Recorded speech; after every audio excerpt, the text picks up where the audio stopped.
What's happening? What's going on? Yeah, the Devin the Gamer has returned in like the thief in the night. What's happening with you, Yobi? Right here at the start, man. Really do appreciate it, brother. We were gonna try to do this a little bit earlier, but of course, what's going on with you, Sleepy Goblin? I really do appreciate you guys coming and checking us out, man. We're gonna have a few topics to drop. Of course, the main topic tonight will be talking about some Halo before the game launches. I believe that for some people it'll be around 10. The other people it's going to be around midnight, 1, 2 o'clock a.m. Well, I Uh, think it's midnight for everybody, but just in comparison, we all have different time zones. So right. it depends if you're cheating the system or not. So Right. I'm not going to cheat the system, so I'm assuming that for me it probably won't. I probably won't be able to get to play it until probably about 1, 2 o'clock in the morning. So, um, but if I get lucky and get the chance to start playing it at the begin, like when everybody else, because that game's going to get slammed. So that's why I'm anticipating a little bit later start. yeah, they're Um, not allowing people to preload it either. yeah, yeah. So it's going to go for internet speeds, all of that. So anyway, it's pre Halo. So with this, we're going to talk about some Halo stuff. Definitely got some other things that we want to talk about. But yeah, but first, before we do that, man, what's up, Don? How you been? I seen that you was showing a little bit of your work. You know what I'm saying? I have to say, the character model, well, I should say with the hair, looked a hell of a lot better. I know you said that that was still rough Yeah, it's draft or still whatever. rough. But yeah, but Yeah. it's greatly improved. So yeah, man, it's coming up real well. So how you been though? Hmm. What's looking like? It's been good. It's been real good. I mean I've been busy. I mean I've been sick, been recovering from being sick and stuff like that. But I'm feeling better now. Not 100%, but feeling better than I was 3 or 4 days ago. And yeah, just getting the work done is just tedious. So but occasionally you have those moments where you're like, look at the shit I just did. You know what I mean? So yeah, I mean that's why I kind of like, you know what? Can't maybe give me shit about this hair. Well, I'm just gonna show them where I'm at right now. So I cannot let I can, you know what? Listen, I do appreciate all developers, but if a white developer is going to make a person's hair, a black person's hair, especially a black woman's hair, we got to get it right, man. We got to get it right. The black dude's hair was right, but yeah, I couldn't let you go around and just show your model, and then then people going to question me, like, look, man, you was homeboy, why you didn't tell him? So I had to watch out for both of our interests. yeah, so there's that. Yes. And but yeah, I figured, trusted people behind the scenes, I would give them a little sneak peek, and that's more or less what was going on there. So No doubt, no doubt. So, all right, man. Well, I'm glad that you feel a lot better. You sound a lot better than what you did the other day. So yeah, that's a good I've thing. been low energy. Even today I'm pretty low energy. I'm pretty even keel, but like today I'm just like, woof.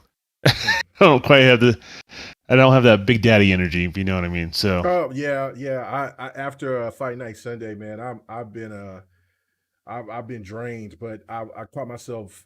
Church persuaded me to play some Halo and then play some Battlefield, and then so I'm like, all right, man, I'm just gonna chill. But I did start um Church is kind of like Doom a Eternal. young Sir X-Men, He where is. you're doing something and he just tries to really into whatever he's interested in at that time. Right. Sir X-Men does that. He just does it 2 generations back, and Church does it from games that happened in the last year or two. So even Yeah, this is yeah. kind of how those two guys are. So Yeah, yeah. He was already trying to promote me to download some Steam game, and then also, he's talked about Among Us, and then there was the last night he just kept on insisting that I download Serious Sam, and I said I downloaded it on the PC, but I don't know if it's crossplay, and then come to find out it's not crossplay, so I'm gonna have to try to download it on the Xbox because that surprisingly that just came out of nowhere. Serious Sam 4 is now in Game Pass. So if people are interested and want to get the chance to play that game, it is there. And just another game to put in the portfolio. I mean, good grief. I I love games, but man, there is a lot to play, and especially when there's games like the Halo multiplayer, and then there's Forza, and then there's whatever else that other people are playing. Like, I mean, there's been the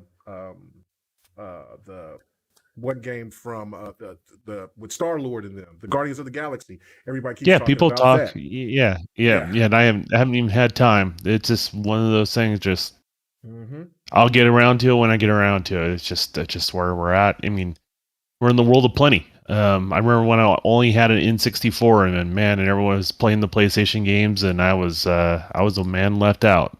You know what I mean? So, yeah, much better times now. So, Yeah, no doubt, no doubt. Well, all right, well, let's get started, man. First things first, let me go ahead and talk about if you guys haven't subscribed, go ahead and hit that subscribe button, hit that like button, that notification bell, all of that. The like is definitely important now. YouTube, they make so many changes. So if you would hit that like button. and all those haters can hit the dislike too, and it doesn't really matter because I, can't see them anymore. yeah, we So, can't see. Yeah, so hit all. yeah, have Hit it. fun. Hit all those buttons. Hit them all. In fact, All just make YouTube confused. Have a good time there. So, facts. Okay. All right. So Sleepy Goblin says, I'm moving things around in my hard drive right now to make space for Halo. Yeah, because we don't know how big Halo is. I think it's 26. Well, it was 26 to download it. I have no idea what it's going to be at the end, but regardless. All right, we'll talk plenty of Halo here a little bit later. Let's go ahead and talk about. We'll see that to the meat and potatoes at the end, I guess, right? So, Yeah, right. All right, so let's talk about a rumor that's going out. And fighting games are something that's close knit to my heart. So there's really two things that I want to bring up in the fighting realm, but one is something that Yobi sent to me, man, and I promised that I was going to talk about it. So it is all right. So okay, we played Mortal Kombat 11. You like Mortal Kombat 11? I like Mortal Kombat 11. There's some people out here who definitely prefer Mortal Kombat X over Mortal Kombat 11 style, but nobody can mistake the fact that Mortal Kombat 11 was a huge success. And it seems like when NetherRealm just kind of shut down shop just out of the blue, it kind of made people confused because they were talking about having some extra DLC, multiple ones instead of just the two that they had. There was supposed to be a third one coming out, and then all of a sudden they just said, "Nope, we're done." There's a rumor going out here. This is the reason why. And it says here, according to an anonymous person, it's always somebody who's anonymous, of course. It said that Mortal Kombat 12 is supposed to make a greatest hit celebration of the recent trilogy, combining the roster from all three games, minus the licensed guest characters, into one big 50 character roster. The user claims that the game will essentially be a ported version of Mortal Kombat, but simply with a ton of more characters, including unplayable bosses.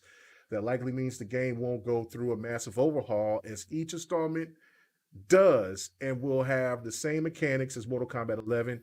Returning Mortal Kombat 11 characters are said to play the exact same way down to the moveset. So, what do you think? Like, now this would be pretty much like if people are familiar with Mortal Kombat. Mortal Kombat has had the Mortal Kombat Trilogy 1, and then they had a Mortal Kombat Trilogy 2, which was pretty much called Armageddon. So the 30th anniversary is going to be coming up. It's also stated that they are probably most likely going to announce this at the VGAs, which makes sense because they did announce Mortal Kombat 11 at the VGAs a few years back. So, do you think this is real, Don? And if it is, would this perk your interest? well, I mean, I'll have to see what the product is for me to pique my interest or not. If it's a new Mortal Kombat altogether, I say I'm down because every iteration's been really, really good. I've seen a resurgence of interest, not only within the community that likes Mortal Kombat, but myself in regards to that. And then there's another thing where people don't realize, and this is just part of development, right? Like literally when you're almost done with a project, there's people that are moved on to the team to the next project, right? So to say, hey, they're working on the next Mortal Kombat is not, I mean, anyone can make that prediction. I mean, that's not like, you know what I mean? That's not like, it's not like your earth-shattering revelation there. But I think what you have that may give a little bit of credence is you have the delay with the pandemic, right? So that really kind of threw a wrench in every developer's, big machine, right? And so everyone's approached it a little bit differently. I think people kind of overly blame the pandemic for delays. I don't think they're quite founded as much as people think they are. But they are at least founded at least for like 3 months. I would give that to most studios. 3 months you've lost 3 months of production. In regards to that, so maybe they kind of reevaluate where they're at. They already had people kind of working on the next project. They're probably working on DLC, and they may have said, you know what, maybe we'll just move the stuff over and get a head start on what the next project is. So it wouldn't surprise me at all. I wouldn't expect it to be on the new Unreal Engine. The timing wouldn't work out for them. Even though it would be pretty easy to port, it just wouldn't give them a lot of time to take advantage of what that engine can do. So I would expect this to be on an older engine from Unreal. So if it's true. Well, yeah, no, and I mean, there's some things that people could question, especially, but I mean, like if it's, I could definitely see these characters being put onto the Mortal Kombat 11 engine or whatever. The one question is that now if you really want to try to put all of the Mortal Kombat characters on board, which this kind of sounds like, if this is kind of basically the the third trilogy or the 30th anniversary of Mortal Kombat, then that's a even bigger roster than the 50. Now it could just be starting off at the 50, but altogether there's 77 characters that's been in the Mortal Kombat universe, and that's excluding all of the special guests like Freddy Krueger, Jason, Alien, so forth. So, So including or excluding, you're thinking? No. They won't have the special guests. That's because they would have to re-up the license on those characters. That's paying a hell of a lot of money to bring those characters back. Well, keep in mind, a lot of those characters are kind of in the wheelhouse of WB, right? Like, they kind of own those characters, so that's kind of how that works. Except for like maybe like when they had Kratos and crap like that, right? Mm-hmm. Because Kratos was in one of the Mortal Kombat, if I remember correctly. Yeah, he was on the for the PlayStation side. Yeah, for the PlayStation, on exclusively on that side of things. So, I can see it's doable, but then again, WB's future is very uncertain when it comes to gaming right now.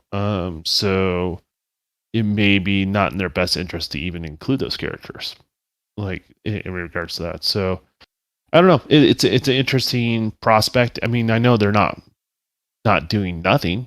In regards to that, and if they said they're done, so obviously whatever work they're doing, they are going into new Mortal Kombat in regards to that, or possibly a new DC fighter.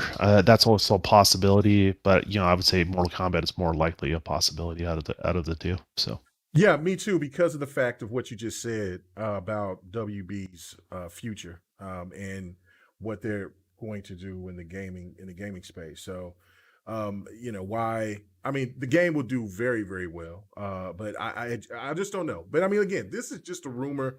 It is intriguing though, but I found it to be very interesting. Want to hear your thoughts about it. But yeah, if they're coming out to do like pretty much a trilogy 3, I am all for it. And remember, there was those rumors that they were going to be bringing the old Mortal Kombat collection with basically the old, all from the old school, and it was going to be a remake.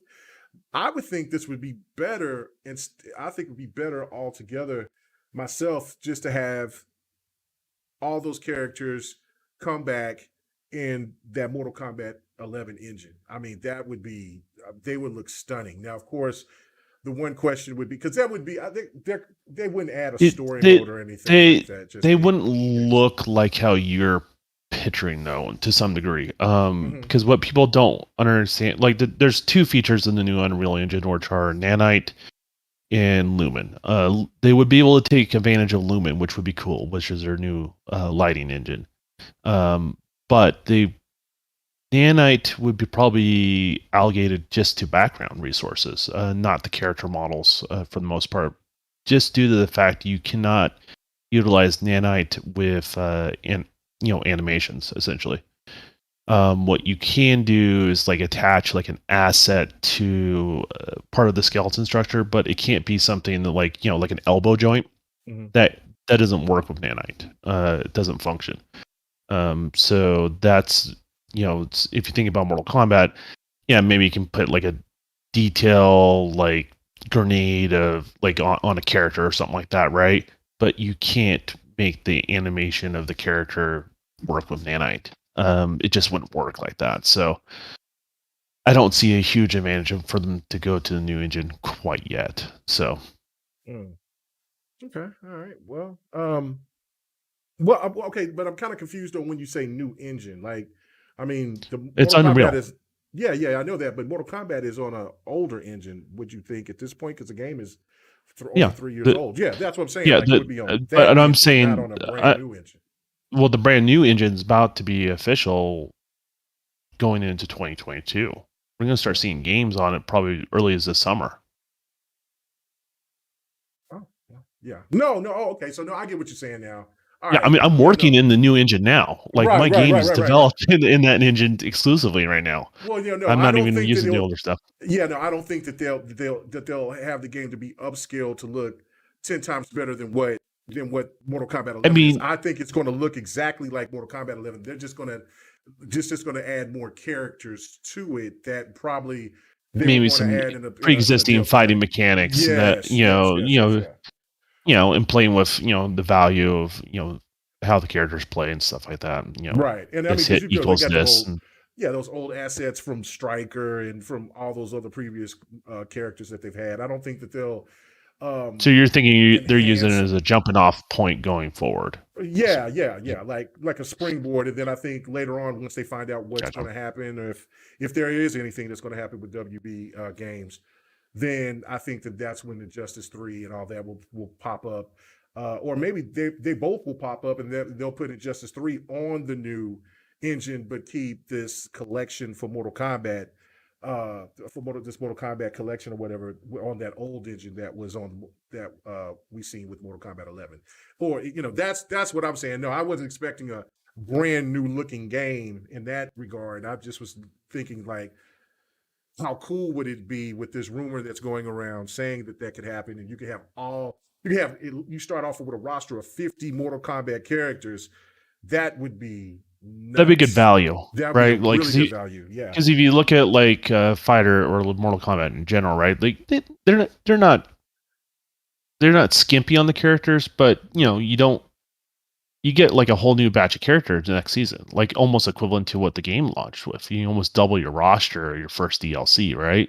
Yeah. Um, so yeah, and that would be a lot of characters, and that would solidify any new upcoming fighters or a new Street Fighter or something like that you would compete in that space. So, but I don't know. I think Mortal Kombat has no competition in their space, right? Like they just have to win people over to give their game a shot.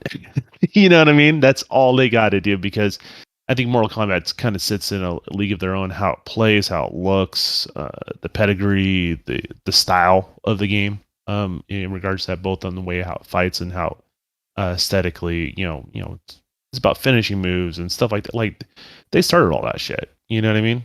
Matter of fact, me and K Megan remember the time when you know when mothers were arguing over Mortal Kombat, right? Right. Like we were Governments. The yeah, government was that's arguing over it. that's Big Mother right there. So Yeah. yeah, we remember all that shit. We just wanted to play Mortal Kombat. So like obviously it's was one of those franchises that survived the test of time in regards to that. So I think it'll be fine whatever they do. But if they do offer that value, that's just fan service to people that love their product. You know what I mean? And just kind of saying, thank you guys. Here you go. You know what I mean? And most people will probably be happy to pay another $60. So we'll see what the rumor is, but I think there's legitimacy in the fact they're not, they said they're not going to work on anything on the pre-existing Mortal Kombat. So I tend to believe them, and they're obviously not paying people to stand around, so they're working on something. So most likely it's the new Mortal Kombat, whatever it is, whatever value they have, we'll see. So Yeah. I'm over here looking at like, and I'm listening to what well, not listening, but reading what Yobi is saying, and he's saying that it's rumored that there'll be a new story mode coming as well. Now, see, I wouldn't expect that to be. I would Um, expect that. well, I would expect it to be maybe DLC, but if they do that, then damn, they're working Well, if fast. They're well, working they, well, fast. well, they have a pipeline all set up. I mean, if you look at like how quickly they work to release the DLC with the expansion that with where they kind of reset the whole entire series, if you know what I mean. Mhm. If you played the expansion, you kind of know what's going on there. Um, they're kind of setting it up so you can have the old and the new and everything starting off fresh. So, I mean, would make sense. That's where they go, and they would do a story about it for sure. Yeah, pretty interesting. All right, so staying with the fighting genre really quick, I there is a we talked about this before, and I want to let people hear your take on it, which was basically in regards of, and I'm not going to say this man's last name because I will butcher it, but it is but Microsoft made a hire Hmm. in not too long ago, very recently, and there was the gentleman, his name is Aaron, and I made a video talking about it last week. And basically, Hmm. what it is that this man has strong ties with NetherRealm and WB, and he goes all the way back to when Midway was around. And Hmm. so basically, this man is pretty much like we talked about. He's all into fighters. And so the question is though, definitely this is a man that's going to be there for more for Killer Instinct too. But do you have any ideas or thoughts that you think that might be going forward with this hire? Because I mean, it's him, but what else other potential could we see coming from this hire with this Well, man? I mean, he's worked in the industry for a while, so he can do whatever the hell he wants. But Mm-hmm. I think there's a reason why he's worked in the fighting genre Mm-hmm. in regards to that, because that's what he likes to do. That's the thing is like once you kind of get your wings, you get into gaming or into the development side of things. You know, by your second job, you can start moving around, right? You can start being a little bit more mobile if you want to get into other stuff. And the reality is, he's stuck with a very particular genre, very particular studios. You know, you can see the whole lineup of when things have changed. He didn't move around a whole lot. So you have to offer him something he really wants to do. In regards to that. So you and I both talked about this behind the scene. I know you want me to just to say it. I think he's there to work on KI. Is and there's no doubt about it in my mind. That's what he's there to do. How they do it? Do they acquire a studio of some talent? Let's And get deep. Let's do talk they about it. start or they start something new? I think they're going to start something new. Yeah. I think they're going to have a 3-4-3, a coalition, a churn 10 approach to it, which is studios that they built from the ground up for a very specific task, and that's what that task is for. And I'm already seeing people starting to pick up on our conversation already Yeah. that we've had. I literally just moments ago, I saw Boom talking about that same thing that we're openly talking about. You made a video about it, Yeah. that sort of thing. Because I know where that video kind of spawned from. Yeah. So, And so, it is something we've talked behind the scenes, and I'm more than happy to say, it's not inside baseball. I mean, you can look at his history. I mean, that and I'm not going to say I like know him like I know Kim Egg or anything like that, but I feel very comfortable saying what I'm saying. I should say that. So, and so yeah, but pretty much so. Also, since you're thinking that this could be something that comes from the bottom up, which makes perfect sense. There's also a possibility that, which there's been rumors that's going forth that they're also looking for a studio, not only to to work on KI, which I kind of feel that this could be the moment at the VGAs that they can announce Killer Instinct, not just not show any gameplay or anything, but just announce it, which I think that would get people excited. But uh, the studio I have in mind is Inway. There was a rumor about Dims, which I just can't see Dims which I is just the don't see I, any of those being picked up by Microsoft, to be honest with you. you don't see Inway, the people who make No, the studio that made Power Rangers Battle for the Grid. no, Okay, no, okay. no, no, no, no, no. I I have a feeling that the person you're catching obviously has a pedigree, so people are talking about it now. But I have a feeling they've already hired people prior to him. Mm. I have a feeling this has been in the works, and I have a strong feeling it's been in the works for about a year or so. Oh, there's no question. Because when the Series Phil's X was hinted first at it. announced, Phil made it Hinted clear at that it. Yeah, he made it clear that day. So or that night. So it was it he did makes put a some lot of things on his sense. tags, like he likes to drop those little Hmm. hints and then pretends he didn't do anything. Right, right. Sort of thing. Well, no, well, I personally asked Phil when they had it was the Fan Fest deal for the launch of the Series X, and asked. Oh, is that when they did like that massive like Hmm. Twitter hangout thing? Right, You're right, talking about? Yeah. right. And I asked him, and because he seen me, and when I told him, I said, "Man, I'm what." He says, "I knew it."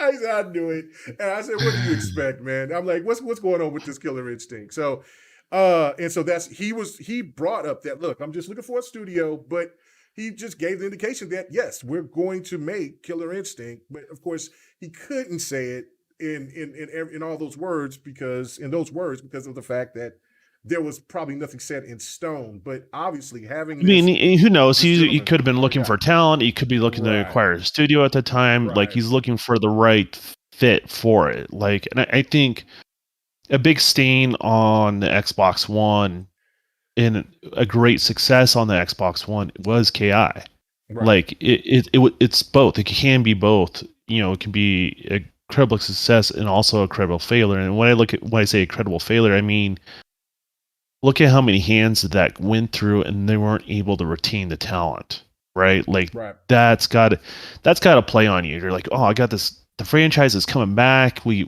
have a fan base. There was a good thing to take a risk on. We want to double down and expand that mentality of when people think of Xbox, they think beyond just Forza, Gears, and Halo. They think of KI. They think of this. Is that opportunity that it's there, and it just slipped through his fingers, right? I mean, that's just what it comes down to. It slips right through Xbox's fingers, and so um, I don't care how long they take. Just make sure you have the right talent. Make sure you retain the talent. Have a little bit more of a complete game when it's released. Don't have like release with three characters and then start trickling them out month to month or month. Don't do that. Yeah, Sort of approach. yeah, no, they That's don't do that. that. Make the customer feel like they get a complete experience. Whatever your typical 8 roster or whatever at launch, and then then you can trickle it out from there if they wanted to do that. So. Right, right. Because I mean In that regards I think that's what they did at launch. Was had like about they had like what 2 or 3 characters to start four off characters? Yeah, with. 3 to 4 characters. Well, four because you I had know, Shadow Jago Saberwolf. when you in Well, the Shadow Jago wasn't a new character; it was just a new yeah, it was a skin. color. It was a skin. Yeah, Right. it's like because like they introduced Shadow Jago again, and Shadow Jago plays different than the other one. So Yeah, like they really had three, they had 3 or Saberwolf. 4. Yeah, they I had know they had Saberwolf. They Saberwolf. had I know they Jago. had Jago. Who else was on the roster at Oh launch? I can't man, remember. I it wasn't Glacius. I know Glacius was later because people were Later. talking about how you look like a jellyfish at first. Right, right. Sadidra, maybe. I think Oh yeah, the Sadidra. new character is that was the Spider Girl. That was the Spider Girl. Yeah, and I Yeah. think there were there was four characters, and then if you got the Xbox One at launch, they gave you that little card, that little card thing to get Shadow Jago, and that's how I remember about Shadow Jago because I was Thunder, Thunder. Pixel Bit. Yeah, I think you're right. That's I right, think it was Thunder. Thunderbolts. So it probably was Yeah, 5 to 6 characters that was at launch, and then they added the rest later. I And thought it was 4. It was Thunder, Sidra. It was Jago. Yeah, it was and Jago Saberwolf. and Saberwolf, and that Okay, was it. okay, all But right. then again, it didn't feel complete, and it placated the whole like launch issues that they had. You know what I mean? So Mm, mm.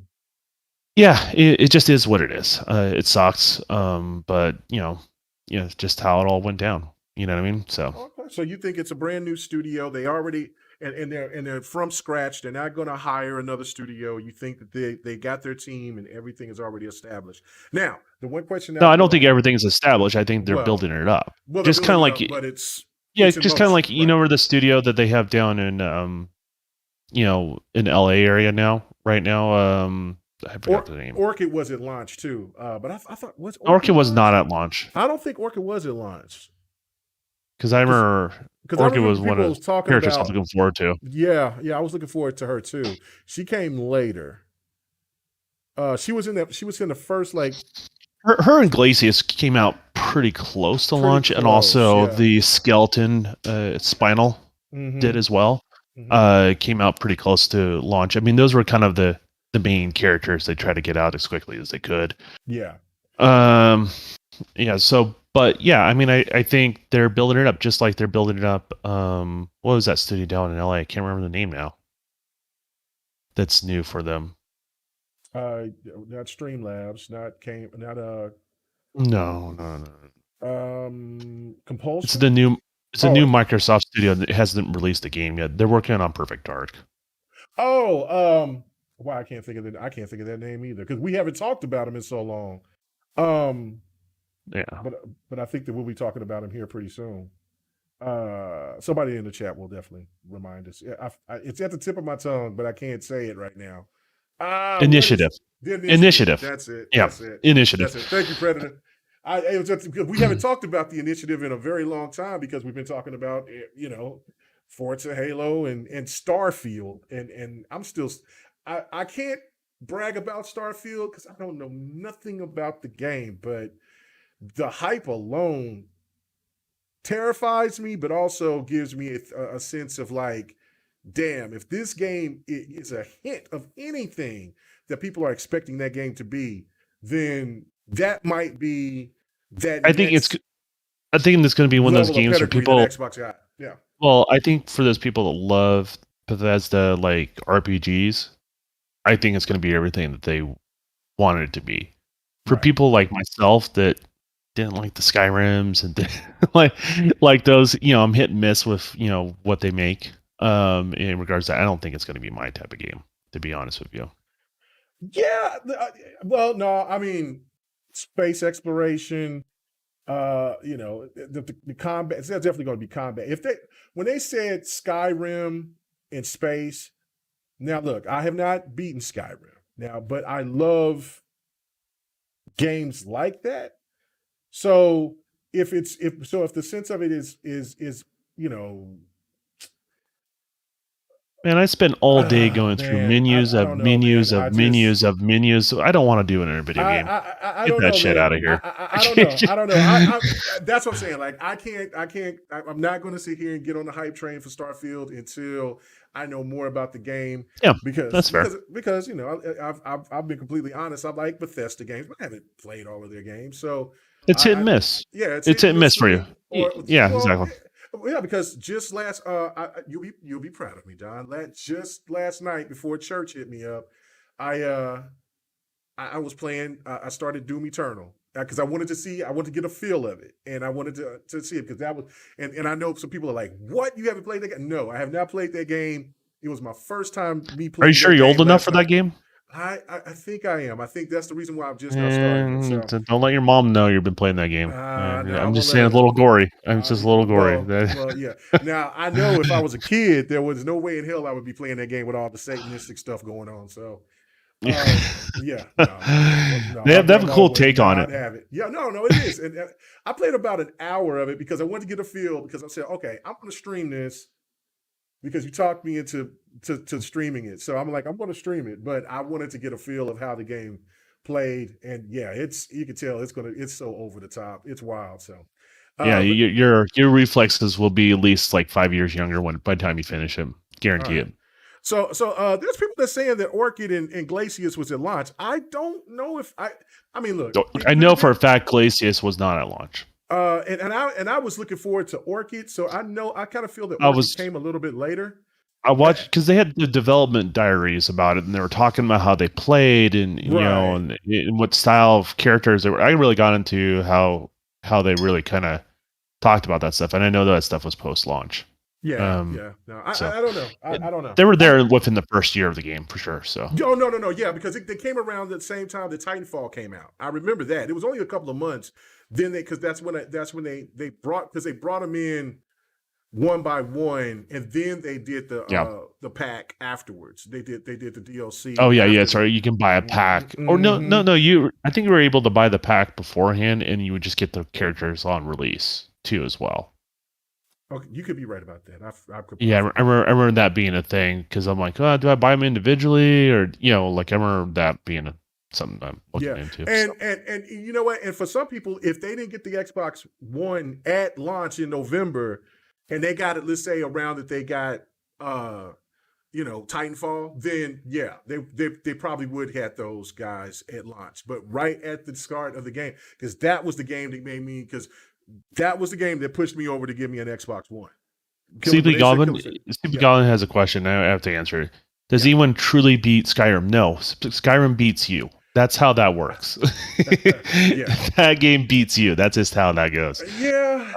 yeah, yeah. But I mean, I haven't put really big time and effort into Skyrim like I have for other Western RPGs. Yeah. So I never claimed to It, claim to it's like an that. it's an RPG for RPG lovers. Like it Mhm. really is the hardcore RPG of of RPGs, and so for better lack of a word. So I mean, they know what they're doing on that sort of stuff. They have a very particular audience they resonate with, and I'm sure it'll hit those marks once again, no problem. So Yeah. So all right. But very interesting. I am looking forward to it though. I mean, it makes me very happy because I was holding on. I was saying, look, Killer Instinct is going to happen. I just don't see them passing it up. The opportunity is just too vast. And so my last question on this, on the whole fighting genre situation, is that do you think, which also goes into this rumor, that they're going to work on more than just one fighter? Because there's other fighters yeah, that that yeah. I don't think it stops. I mean, KI is cool and all, but Mm-hmm. and releasing DLC character, I mean, content. I mean, that works for Game Pass. I mean, this stuff makes sense, but I have a feeling like if we're gonna make a whole new studio, I think they're gonna have a new IP to go along with it. Just because I don't think KI is enough on its own to justify it. Well, they don't have to just bring a new IP. They got four fighters. What other Um, fighters do they they Microsoft got own? okay. So I'm gonna butcher one of them. But they got Ki. Then they got Mm-hmm. Tao Thang, and then they have this one called Holden. It starts with a K and it ends with a C. It was a 3D fighter too. Tao Fang and the other fighter were 3D fighters that was on the OG Xbox. Then they had Yeah, the Connect fighter, which was absolutely horrible. So yeah. I they think can they're bring better those off back. doing their new one. Man, I think no, they're no. better off doing a new IP. Listen, bring. If you add a 3D fighter on top of you having Killer Instinct, I'm sure they can have a good and, 3D and fighter if they yeah, wanted to yeah, do that. I'm just saying like, nah, you just they can do a new IP because no one's really. It's only like a very particular segment that even knows about those products. So it's like it doesn't.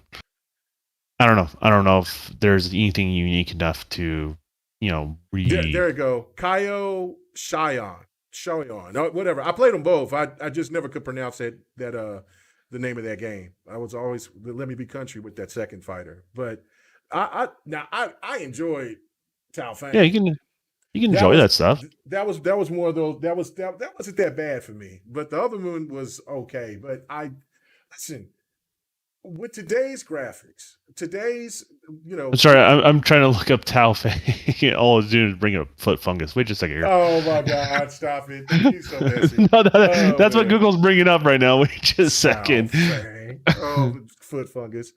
Toe Uh Fang is what I typed in. Wait just a second all here. right. Yeah, I Koji. don't. Yeah. You can type in it's Tao. and it's not together. They're two different words. It's not one word together. It's Tao and then it's Fang, and it's FENG, not ANG. Yeah, it just brings up foot fungus. Stop it. Okay, so Joking. type in the other one, which is That's what I'm gonna do. I'm gonna try not to type the other thing in. Wait a second here. oh my god, this man here. All right, so but Google doesn't even know and brings up foot fungus. I mean, man. it's not even worth bringing that back. Stop it! You're being messy. You're being messy as hell. All right, let's see. I'm gonna type it in myself. And you're fighting against Google at that point. Like, what are you doing? Oh man, come on. Okay. Yeah, I don't remember this at all. You don't remember it? Yeah, I don't. Yeah. This I've never even bothered. Yeah, I mean, they're better. They're better up acquiring the rights dead or alive than they are bringing this stuff back. So Tao Fang was not bad. Now I'm sure it was. I think it was great first time. But yeah. And the other one, I'm going to type that one in. And for people out there, it's KAK. And no. Type in Tofang. No. Type this in. Type it exactly in. Man, we're doing a podcast, man. I'm not doing that. What's wrong with you, man? What's wrong with you? Terrible. You're trying to sell me on Toe Jam and Earl here, man. All right. So okay. No. Hold on. Wait a minute. I got them mixed up. This was the one that I liked the best. This was the one Which I liked one? the best. The Kaijo Kotucho Choga. Okay. That one was the one I liked the best, and that's KAKUTOCHOJIN. That's the one I like better. That one to me was the one I really dug. That's the one I looked up and. Okay. And then Tao Fang, I see. I had them both confused. Okay, so now Tao Fang. It's okay, but this one was the one because now I see the picture on the box. All right, there we go. That's it. That's the dude right there. But regardless, why not? Why not bring those two fighters, all three of those fighters back, and then just make a new one if you want to. I don't think it has a following enough that's big enough to support it. Well, that's what Game Pass is for. That's the whole point. Like, I mean, in these games, even with Game Pass, I don't think it has. I don't think it has that level of support. Like it, I just, that's the thing. It's like I've never seen this until now. Well, that's the whole point. Like you bring it, and you have a good enough staff to work on it and to make it good. People will know. Don't restrict yourself that way. Just make a new one. Just make something new. No. You could easily make something new and better than this if you're not constricted. But hold on, that's the problem. See, you're thinking from a person. See, this is what I like about this because you're not into fighters like I am, and so from your perspective, I will agree that it will not get traction from somebody who doesn't know anything about the history or anything about the game. But as a person that is a fighter, if the game operates and has good net code, if it's got good gameplay, character design, customizations, and that net code is solid, the fighters will let people notice that game. And then that's when the non-fighters will say, oh, this game's on Game Pass? Go ahead and try it out. Now, I'm not, say that's the whole point. I'm like, you have to make a new game. You can't just bring this game out. And now, if they could have brought this out, for Game Pass, I mean not for Game Pass, but for backwards compatibility. But that could. You're putting too many restrictions on the team. Yeah. Okay. I mean, just like because now you have to. What you have to do is you have to. Go ahead. Somebody in the chat said, and this could go to my point. That game that I'm talking about, the one I say let me be country with. It says it was made by one of the Mortal Kombat creators. Wonder if it was. What if it was Aaron? I'm sure he could have been involved at some point. Let's do it. Yeah.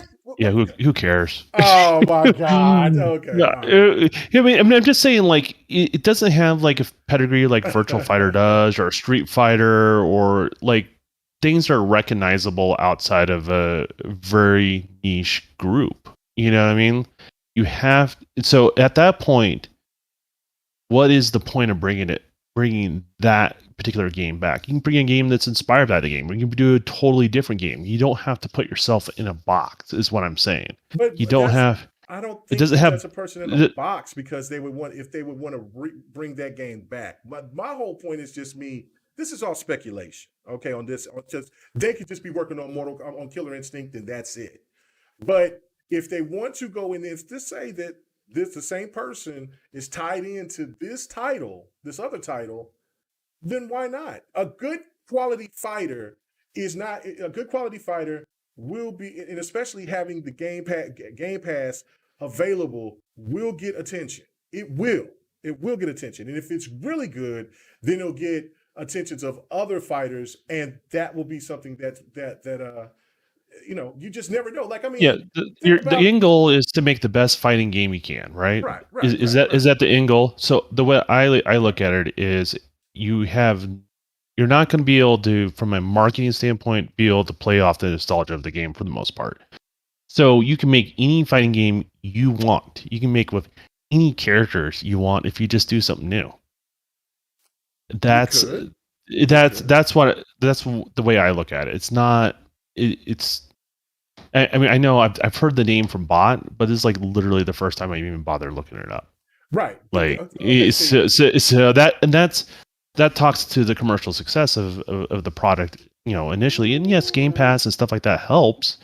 I'm not saying that it doesn't, and it is a different environment than we have today. But then again, there is no financial incentive to build that game again, unless that's the game they want to build. I mean, that's fine if that's what they want to do. But right. I just think that I think just a new IP would be better off than. I mean, that could be fine too. I'm not disputing that, but I'm saying the one thing with fighters, about people who like fighting games, who play them on, that plays them thoroughly, is that when you bring back something from back in the past and you redo it, just like Killer Instinct. Listen, I'll tell you, just right here, a point right here. If Bloody Roar comes back, it will definitely get a lot of people's attention, even non-gamers who's never played Bloody Roar, just because of the fact of what the old school fighter fans who's played that game would bring, would the hype level from them would get them to look at it and then just give the game an opportunity. Okay, the game that's going to be coming on Xbox coming up here in February, King of the Fighters. There's a lot of people who has not played King of the Fighters at all. And I'm sure that, yeah. And so, but I guarantee you that game, when people start seeing that game in action and they get interested into it, they might not get it day one, but they will definitely get that game on sale or something if they want to play with their friends. That to me is what it's about with fighters. Most fighters are not going to be on the same level as a Mortal Kombat, as a Smash Brothers, as a Tekken, as a Street Fighter. They're just not. Those are solidified, or Killer Instinct, because Killer Instinct sold well as well. They're like a game like Guilty Gear Strive. Guilty Gear does not sell supremely well, but it's highly popular. Dragon Ball Z Fighters is sold very well. But there's other fighters out there that's like Blaze Blue, others, Melty Blood. Those type of games will not hit like 2-3 million sales, but they will constantly keep making these games because there's a fan base that will always support them. And if Xbox, since these are first party Xbox games, I feel that, and listen, I am not disagreeing with you about just make a new game and just scratch the other two fighters and just have KI in a brand new title. But if they would want to bring back one or both of these other older titles from there, I guarantee you that would get some old Xbox One some players who were playing on the old OG Xbox that remember these fighters, to get them to start telling their friends, "Hey, man, this game is coming back." And it would. And How if the gameplay how many original Xbox owners think have newer consoles today that know about that game, like played that game, that are here today? What percentage do you think are still around to play that original game? I mean, we're still here. Yeah. I mean, you know what I'm saying? So you're one, and I'm there are one. probably a Yeah. couple. There's a couple in the chat, right? There's people in the chat, yeah. So I mean, yeah, a couple in the chat, but yeah, but that doesn't really represent who will purchase or the viability of that product. That's a problem. Like, for example, I love Power Stone, right? That's an older fighter, right? Mm-hmm. Back in the day. it's not a commercially viable product anymore. Like it just isn't, right? And like if Capcom decided to bring that back, yeah, I'm sure it'll have some hardcore fighters are into it, but you need to have What game did you say? Power Stone. Oh, Power Stone will rake. People would buy the hell out of Power Stone. Why haven't they done it again? I don't know why they haven't done it again. I mean, That's because you're thinking from a passionate perspective, right? No. You're not looking at dollars and cents. No. Power Stone Power Stone and Smash Brothers came out around the same time. I think maybe Smash Brothers came out first. Power Stone was those two games were beloved. Yeah. It's just that like Capcom mismanaged so much of their IPs. That's why a lot of the IPs that a lot of people wish that they would bring out, they haven't done. So that's a management problem. That's not. Well, you have to look at the rising cost of development, right. What they're going to get in return. And is there that many people that still? I mean, there's definitely people who love it, right? No but question. Is there enough to make it a commercial success? And I don't think it is. I would make a bet on that. I would definitely make the problem with the fighting genre, and then this is something that you and I have had this conversation back and forth. It's not as big. The segment is not as big as it once was. No. It's a shrinking segment, and that's the problem that you run into. So you have to bust through that glass ceiling really outside of, hey, people that play fighters will definitely pick up your game. You have to be beyond that. And it's not guaranteed that it's going to happen if you make something that's beloved just for for nostalgic reasons. Like that's just not a commercially viable success. I mean, that sucks. That's not what I would. But not game. Not every. No. It doesn't, because Persona is Persona. No, you're wrong. The Persona has never sold well until Persona 5. Persona 4 was sold decent. You're looking at the net numbers. I'm talking about the cost of production and what you get in return, and you have to make more than what you're spending. But if you don't, but you act like fighters.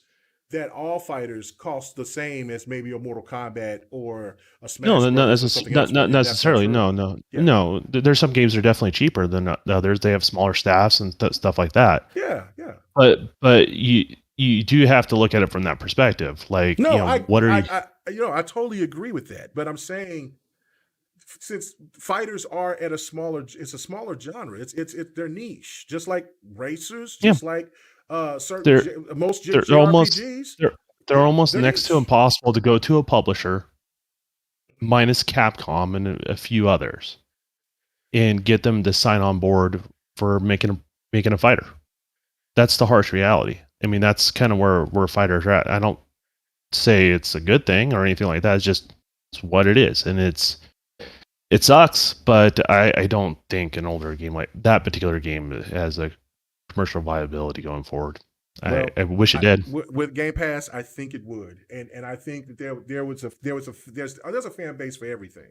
If you can sit there and have a game about a goose running around and just breaking stuff, and you got a game of a goat, and that game made almost, but those games are almost next to nothing to make, right? So I'm just saying. I mean, I think we're both right, we're both wrong. In certain, because you're thinking of the business side and I am thinking of the passion side, but I also know that variety is key. This is the reason why Xbox is making the moves that they're making, and not every game is going to be like Doom Eternal. No, every game's and that's fine, but you still have to make dollars and cents, right? So the question is, when you have, say, top tier talent that works on a KI, right? Mm-hmm. That's your talent pool. That's who you're paying. Well, that's a flagship fighter. No doubt. So you have to be able to, those people are not cheap. So they have to generate, if they're going to go do another IP, they have to do another IP that's going to be very either extremely high risk in the sense of they have to make a new IP that's commercially viable that no one else has ever done, and that's hard, right? Or you just go with what what you feel comfortable with. And to be honest with you, I mean, it was a pretty big risk for Microsoft to do KI again, to be honest with you. And a lot of people don't look at it that way, but you know, you look at the business side of things, it was a pretty big risk. Okay. All right. The passion is real. You know what I'm I saying? know. Yeah. You're every game you want is totally driven by passion, and Well, I no, would I'm love not. to have more of those Well, games out there, man. I but get you. but I'm there with you, man. the reality of it is that, but that's what makes games work, though. And that gets also people to buy these games is passion, and that's what I'm trying to make the point about with the fighter. And then you can make your last point, and then we can move on to the next topic. Is this reason is that with fighters, um, and certain, I mean, there's all different types of gamers that has passions for certain games, but for especially for fighters, you bring a nostalgia fighter of any kind. There's always going to be a fan base from it. Yeah, like if they bring back Star Gladiator, I'm pretty sure you've never heard of that game before. There will be a base for it if the game, but it all comes down to two But factors. is the base enough? Well, Is and is a that would be the question. question, Like, right? That's a yeah, question. right. That's the question you always got to ask, you know, on these sort of things, and no one really knows all the answers. But you No. can just look at the numbers and say, how am I gonna let's say you really believe in the project. Like, okay, Yeah. let's put K Mega in the development seat. Like, okay, Mhm. hey, I got this sales pitch. This is what it's my crew. This is what we've basically built out already.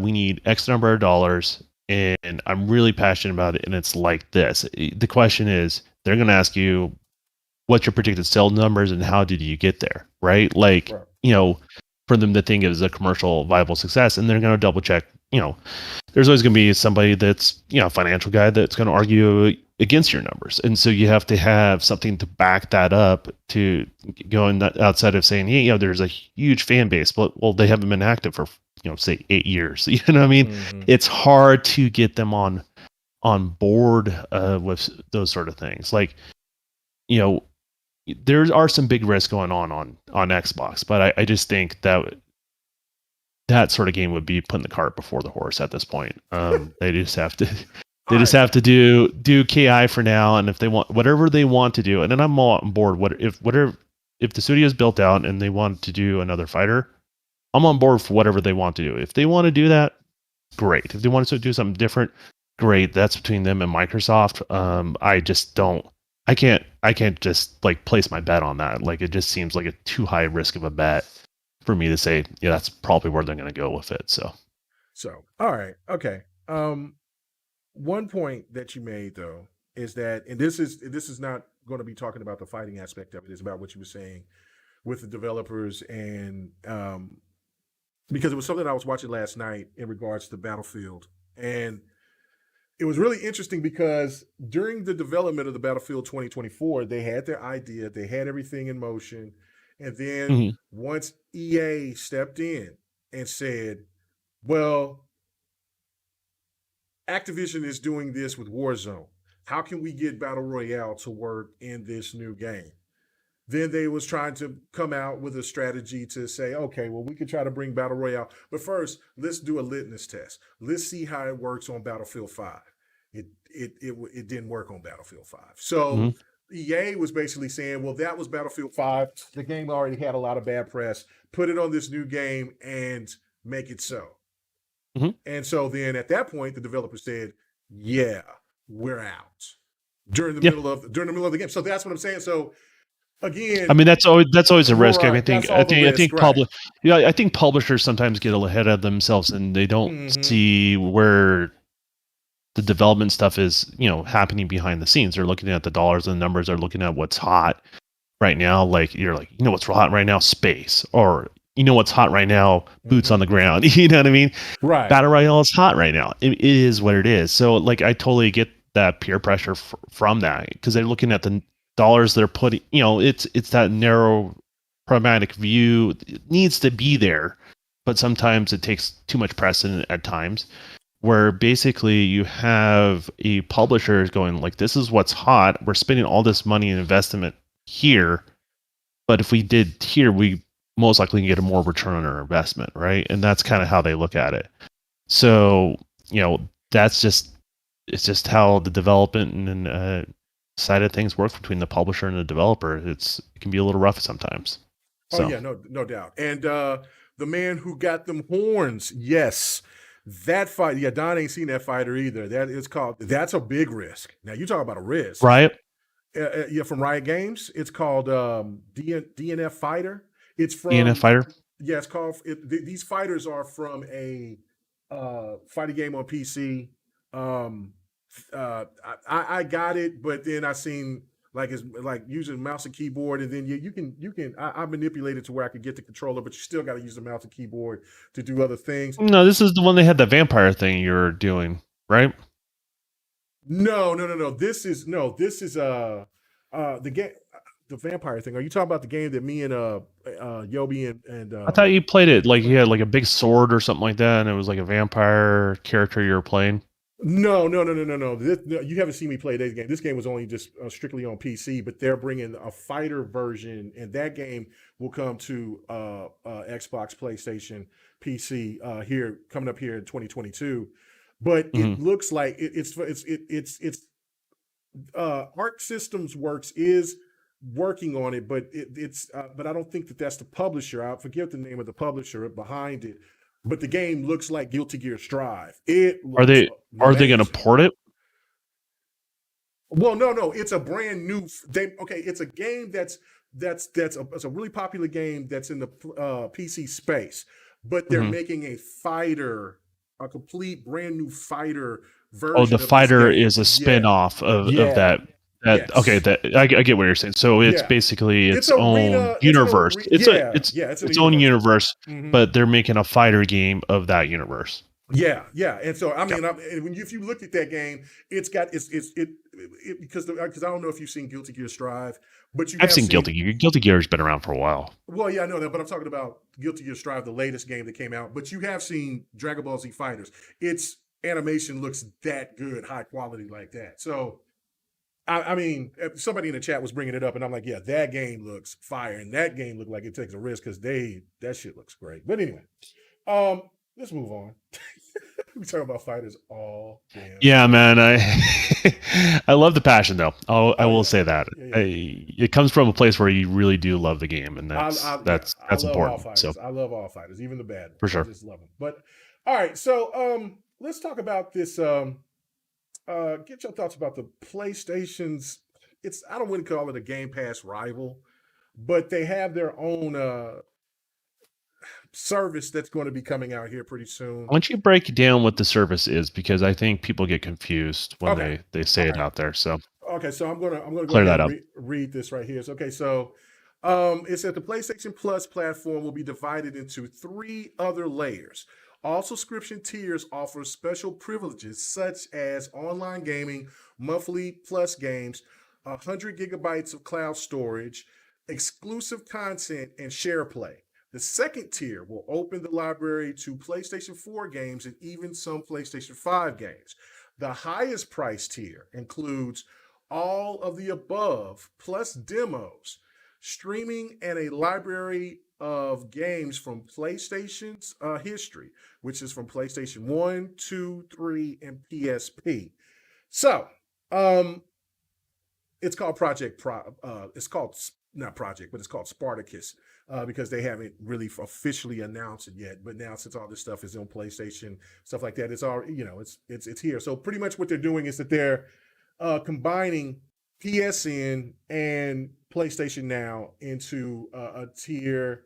Then they have the other two tiers that I just mentioned with at the end, the biggest tiers where you'll be able to play a library of PlayStation 1, 2, 3, and PSP games. So, from your So one's standpoint, the shut up edition, and then it trickles yes, down from there. it's Gotcha. trickle downs from there. Okay, so would this be anything that you would be interested in? And if it is there anything with this that makes you kind of say, "All right, hold up, pause for a second. What's the catch with this with these tiers?" If you're interested. But yeah, I think the tiers are cause people's eyes to glaze over. If you get where I'm going with that, like it's not easy to grasp. the first couple seconds, you're like, what? Wait, I got a question. Wait, no, I got a question. No, you got more.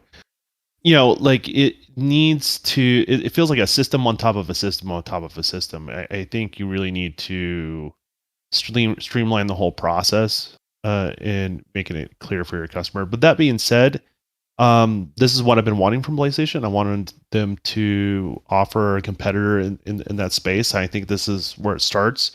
I think people forget where Xbox started with Game Pass, you know what I mean, and where they're at now. It's going to take a while from the kind of sort out the business model. This is the first part. My recommendation would be just streamline, make it simple, right? Like, cloud storage. I mean, why is that roped off to only one tier? That shouldn't be a thing. Like, that shouldn't be a feature tied behind a tier. But like, hey, this will give you older titles, and this will say give you streaming service on top of that. I think that would be a much better way, a much cleaner way to kind of break it down for the consumer. Because once you start losing the customer of what the value is there, I think you have a hard time selling it. But I think it's a step in the right direction. I'm glad that they're doing it. So Okay. Me myself, I would be all over this, but there's two things that bother me. One okay. is it going to be streaming only? And That's a question that's that's going on around right now. well, that's my question because they Mm-hmm. they haven't been, it's PlayStation hasn't really truly revealed it yet themselves, but it calls for pause because it's not, because if you don't have the same opportunity for the people who do have, because I do, believe it or not, have a couple, not that many as I used to, of PlayStation 1 games in my closet. And Mm-hmm. so I would like to have the same type of options like I do with Xbox, with the way Xbox backwards compatibility works. Well, if I got the disc, then it will work as long as it's in the backwards compatibility It seems like they're logic. not really that interested in doing back Right, compat that way. Like right. for whatever reason, the justification is there for their so you have to go off their history, right? Their history is natively. I mean, they could do it. There are ways to do it, but they don't seem too interested in doing that. So I think they're like, hey, we're going to do this other thing, and then hope the demand for having it run locally just disappears. And I don't think that's ever going to go away. 'Cause it's kind of like, my thought process has always been, cloud gaming is great. It's a good complementary to what you already have. Hmm. But I've always said this before, but it's no replacement for something running natively. It never can be, never will be. Right. In regards to that, and I think they're in the mindset it would just be easier if it just would went away and we just were able to stream it to our consumers. Well, yeah, like And so that's the thing too, is that where is it streaming or is it going to be where it's you can download the game? Now, if you can download the game, then that's cool. I can live with that. You know what I'm saying? But yeah, I'm not going to be mad if I can't use my disc and it's all digital because I'm mostly all digital anyway. That's fine. But I don't know if this is going to be a download like that. It might be just streaming you want in the a premium experience for the retro game is right, what you're looking for, and that's right. I think a reasonable request, and I think there's a value proposition there. Hmm. In regards to that. So if they're able to do that, that would you're sold Oh, I'm basically. sold. I'm You sold. sold. I'm Okay. sold. My only other fact, because the only tier that I'm looking at that I give two damns about is the high, of course, the most expensive tier, which pricing would definitely be another factor. I don't know. I mean, we're talking about PlayStation here. I don't think that they're going to be cheap about it, um, but it's also how many of these classics, because I'm a huge, huge, huge fan of PlayStation 1 games. And no, I know a lot of those games just aren't pretty. They aren't pretty. No, that generation in general, Right. like I mean, the N64, the Saturn games of that time frame, they don't Yeah. hold up. I mean, they don't. I mean, this is we're just getting into 3D, and we're just happy that we're able to do it at the time. You know what I mean? Yes. So, but they don't hold up at all. They don't hold up well at all. But there's some people that want to live that nostalgia. There's nothing wrong with that. So And I'm one of them, so that's why I can give it a pass. I don't mind. I know Toshinden will be ugly, but will I get the same type of quality for a Battle Arena Toshinden if that's even a game that's a possibility to be put on there? Because that's another one of my my fears is that the list of classics it won't be as plentiful as maybe I'm thinking or a lot of other people might be thinking. Because the one they thing don't. that It's not a criticism, but it's just the observation. Like they don't seem to have the same priority on it, right? And they're not on their soapbox preaching for the older stuff in regards to that. So yeah, I don't know how much energy and effort they're going to put into it. Maybe because of the service they will. Maybe they will. Maybe that's I mean that's maybe you would think that they will because I don't because listen, we're probably talking about maybe a $70 yearly tier. So I mean some people are saying 80. And so if you're asking me for $70 or $80 a year for this PlayStation for this ultimate PlayStation tier, I would hope that I could get the best quality out of your older games. Because I wouldn't put too much question. Well, see, I might have to because when I got to PlayStation 4, the first thing I went to is to see what kind of retro games I could pick up, and Twisted Metal Black was like I was like, oh yes, awful. I put Twisted Metal Black on an emulator. It's not as awful. It plays better. It looks better. I can what I'm saying. The only problem is that I can't play it online. Will these games also will be played online? And my last point on this, and I want to get your thoughts on it too, is what we've all been kind of duped, especially because we've never really questioned it for so many of those older titles that PlayStation had, especially on PlayStation 1 and 2, they weren't first party IPs. Everybody thought they were, but but nobody really thought of it because when you thought of Tekken or you they weren't first party, but they were exclusive to Sony. Yeah.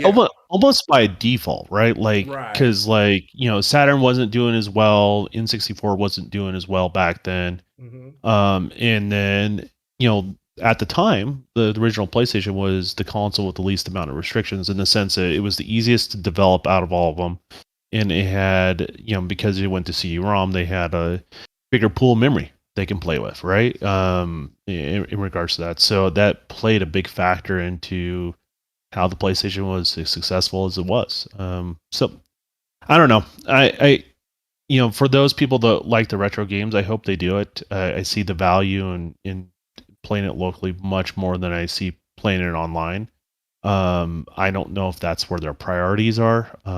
But that's just kind of what I see them doing right now. So yeah, I don't know. I mean, do you think that 100 gigs of cloud storage is big enough these days? Especially like if you're trying to get no, I don't even know. 3. I don't know how many save files I got, but I don't know.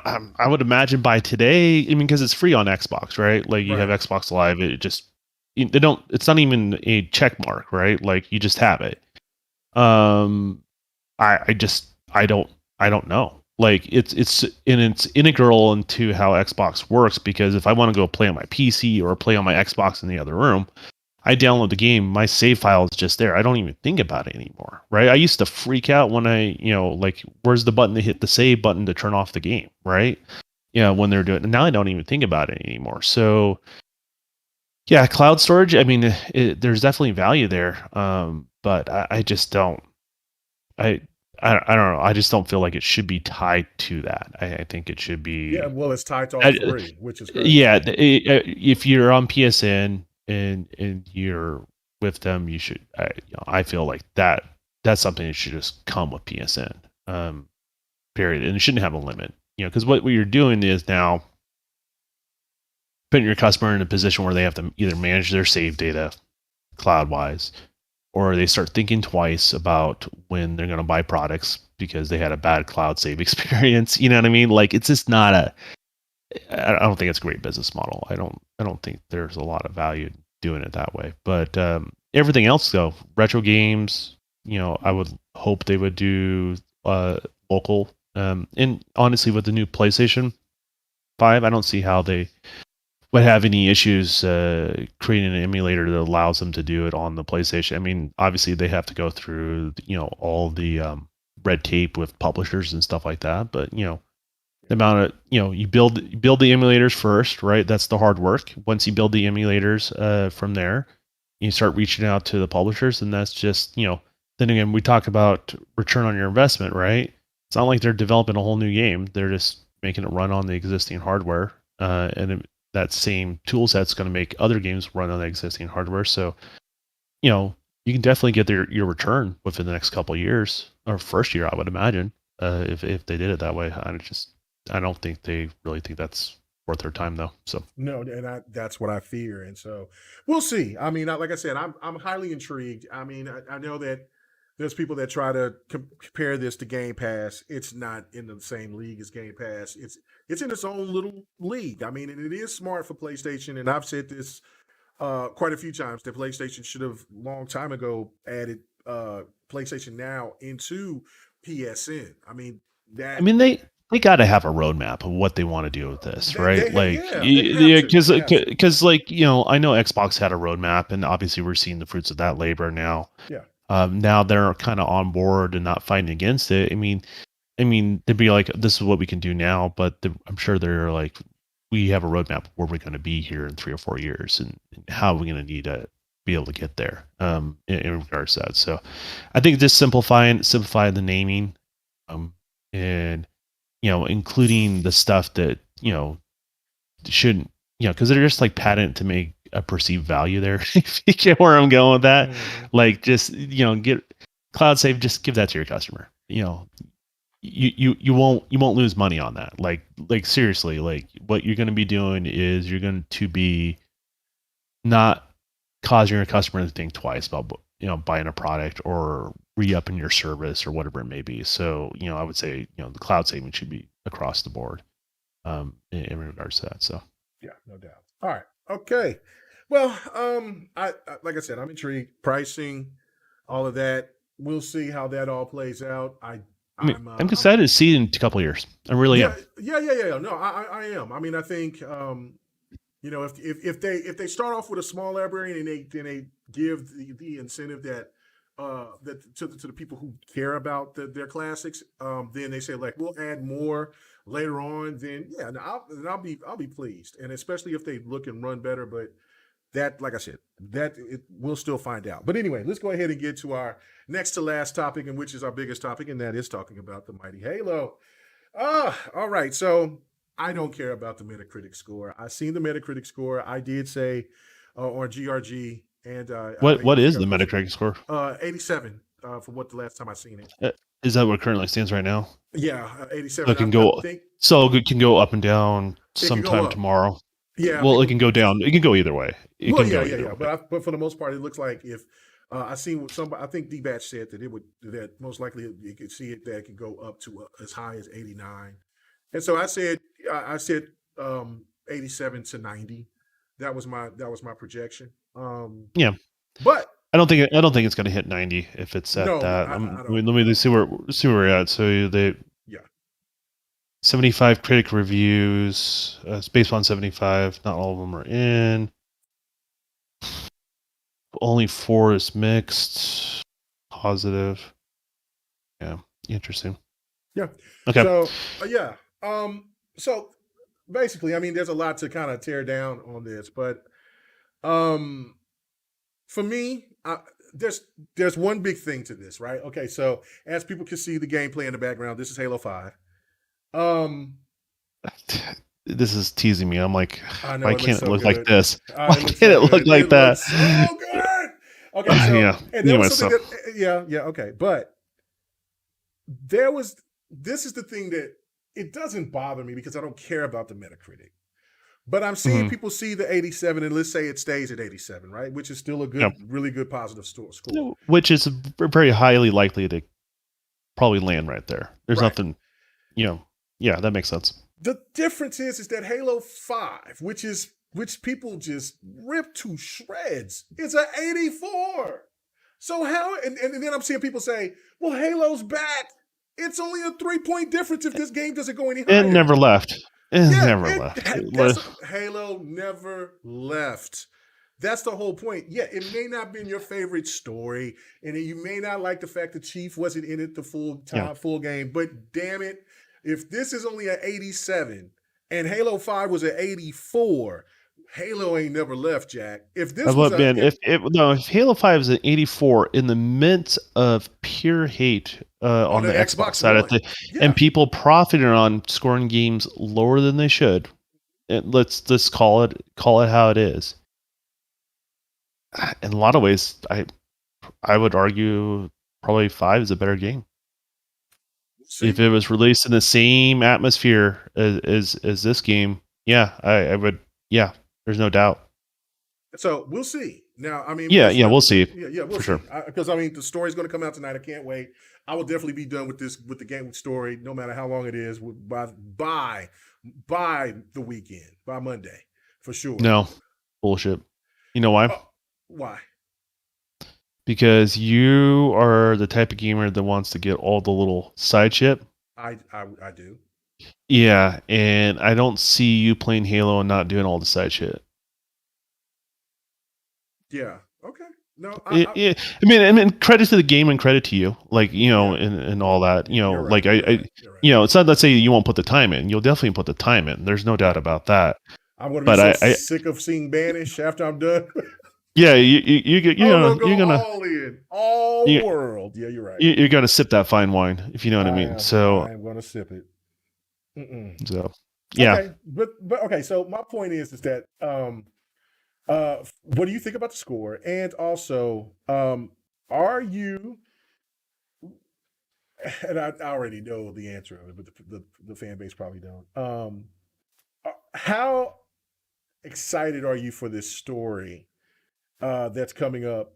And do you think that this 87 means that this game potentially is going to be in the upper echelon of the Halos that a lot of people have known and loved in the past?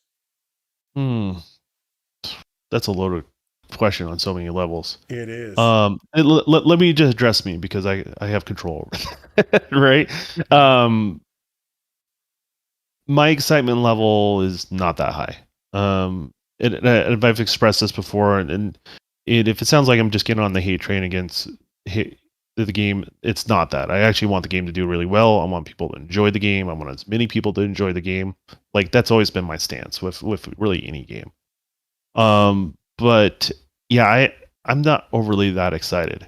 Like, you notice that, like, I'm sure you've been playing multiplayer and you haven't seen Dawn on Halo, have you? Yeah. Like, that's not me just throwing a fit. Like, I'm just not interested. Like, I'll pop it on here and there. I'm sure I will, but it feels. It just feels a little too much of a throwback for me, and that kind of wanes my interest on it. It's not just the art style, but going back to Master Chief kind of wanes my interest a little bit too, because I'm interested in the world, but I've been playing this character forever. Like, you know what I mean? Mm-hmm. It's like constantly being exposed to Captain Kirk. That's cool and all, but Star Trek's way bigger than that, right? So, they given a lot of things to, and this is where it's a different opinion. I think they've given a lot of things for a particular fan base of the game, and good for them. And I hope they really enjoyed it to its fullest. Really do.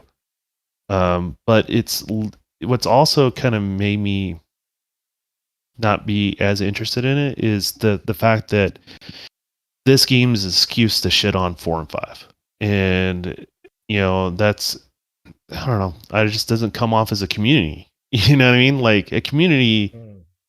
You know what I mean? It's not just about you. It's not. It's about everybody, right? Like, and you come together in regards to that.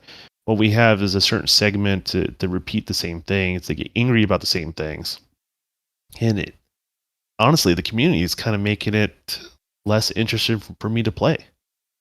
You know what I mean? And talk to you and engage, and it's just.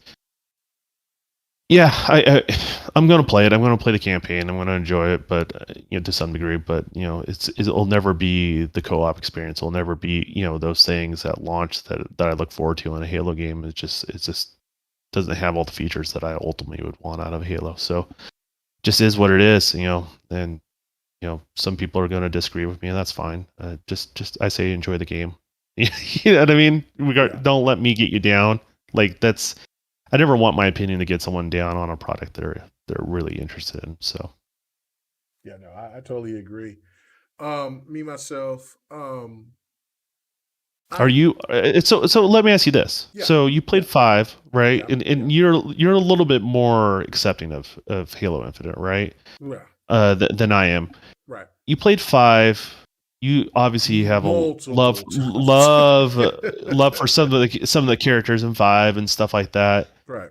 The way they presented this game so far, are you as stoked with this as you were with 5, or are you more stoked? Where are you at? See, and that's where, okay, so I'm going to differ with you on one aspect, and then on another, I'm going to agree with you. You can differ 100%. as much as stuff you want. Yeah. Well, no, because I feel you on one end, and then on another, I don't. But on that aspect, I feel you. I am excited for the game, but I'm not as excited as I was for 5. I'm just not. Gotcha. And don't get me wrong, I am excited for new Halo. I'm going to play it, right? Like I never get one of those people that's like, I didn't get my way, so I'm not going to try it out. Like, no, that's not how I am. I'm going to play it. I'm just not going to play it midnight tonight. We'll probably play it tomorrow. So, I'm going to play it on Legendary once we get to the co-op. Oh, well, after I beat the game, because once I play the game all the time on Heroic, and then I jump and play because I want to take my time to see what I'm doing. I don't playing in Heroic. It's too chaotic, and you don't have time to look for stuff. And Heroic is bragging rights, right? Like or Legendary, whatever the hardest difficulty is. Legendary is bragging rights. Right. So it's for the bragging rights. So I always like to do, because I've done Halo so much, I always take whatever the default is and bump it up one at least, right? Yeah, that's Heroic.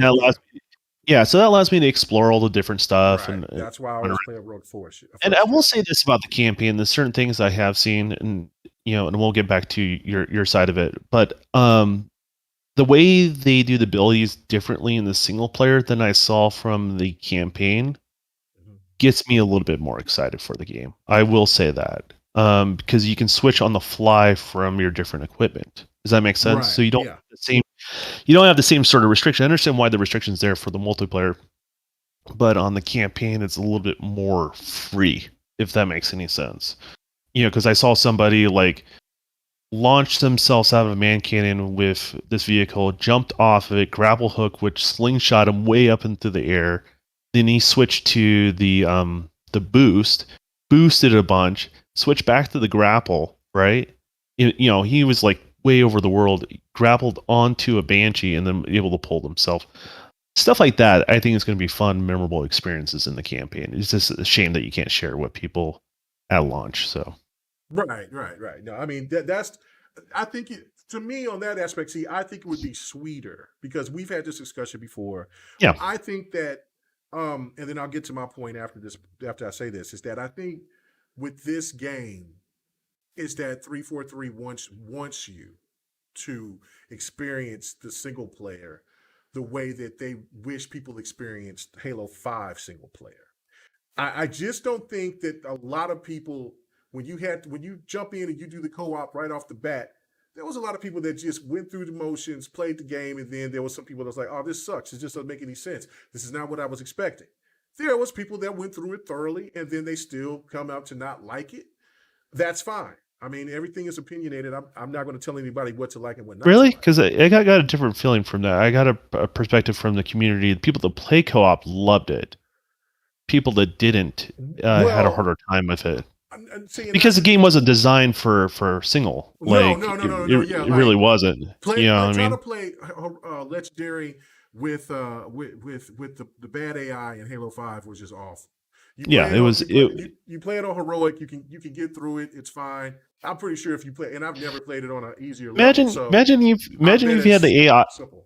So imagine, because we all played the bots in Infinite. Imagine if you had the AI that you have in Infinite when you played 5. It would have been so much better.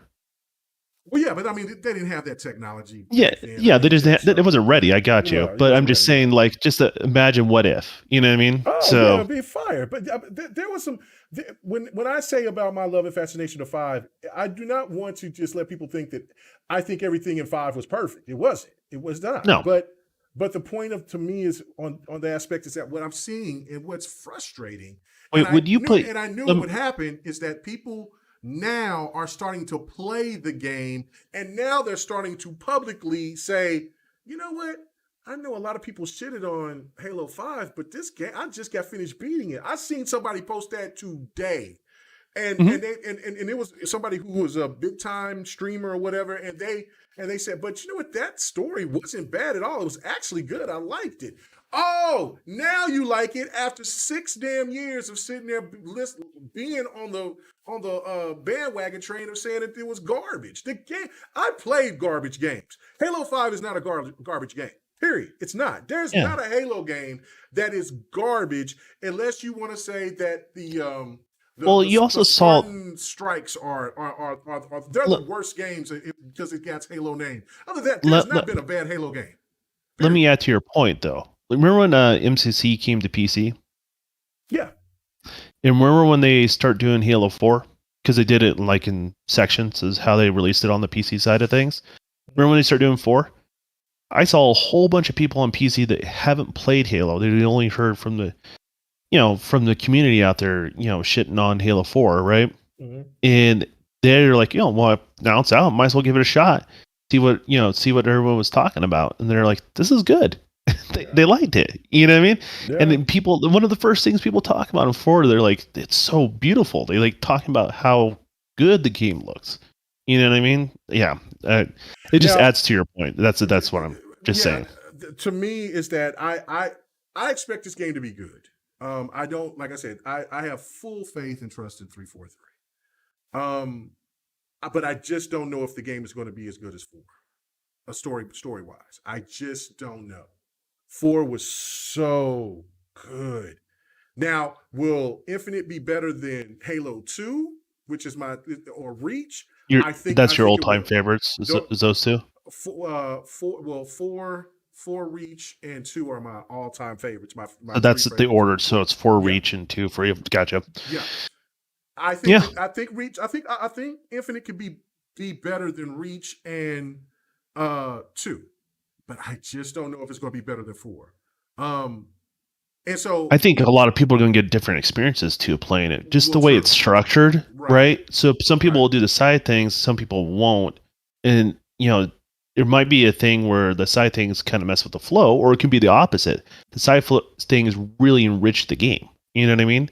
Mm-hmm. So depending on how someone plays it, they may have a totally different experience than, say, you and I will probably have totally different. Well, I'm probably going to play it similar to you. I'm going to play it all the way through. Like, I don't want to just shit on it. Like, I actually want to try all the side things and do all the stuff that there is, because there's unlocks, there's reasons to do it. So right. See, and for me, I think personally, you'll like the single player a lot more than you. I think I'm going to.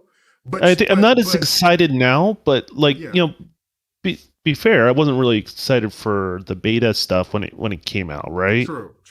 But I tried it. I liked it better than I thought it would. I didn't put it in the upper echelon. It fell in, somewhere in the ranking of other Halo games, right? But it didn't. I didn't like, oh, this is shit. I just like miss things. That, you know what I mean? That's kind of the fundamental difference there. Right. I just think I don't think that you'll ever be as enthused about the multiplayer of Halo Infinite like I am. That's why I say like I think that's not gonna happen. I think you'll like the story better than I will. But I think that when it comes to the multiplayer, I think that I will always like the multiplayer better than you do. And that's and that's not saying what's funny about it. You know what's funny about it. Like people are complaining about all the XP stuff and their issues with all that stuff. Yeah, I don't even care because none of the unlocks are even like worth my time. I just like, well, whatever. I'd rather just play. I don't care about all this other shit. Like that's just kind of how it is. Like. I enjoy playing it, but all the other extra bits is not enjoyable, so I just don't even think think about it. Yeah, So. no, I mean, I'm not gonna grab a flower. I'm not gonna grab Did you see the new pineapple. ones they just did? I saw the You flower, saw but the I'm not. teddy bear and you saw the Oh, I flower. did not see no teddy bear, but No, so they have a flower now that you can put on, just like yeah, on the Spartan's like head, I saw that one. a Spartan's head, like a dandelion, essentially, and then they have one that's a teddy bear that's strapped to your chest for your logo. Now, I might be partial to the teddy bear because I'm always called a teddy bear. Yeah, but that's what they did. Yeah, okay. they. So Yeah, bro, I'll that let kind of you vomit in your mouth a little bit. When I yeah, have a that teddy kind of bear on ruins my it for chest. me. Yeah, that's like the cream corn sliding across my plate, contaminating my other food, man. You shouldn't be having cream corn in the first place, but Man, when I was a kid, my parents forced me to eat that shit. You go I eat your hate cream corn and you're gonna like it. I'm like, nah, I'm not gonna like it. I'll tell you what. Yeah, I got to finish my plate, but I am not going to like this cream corn. My family's the same way.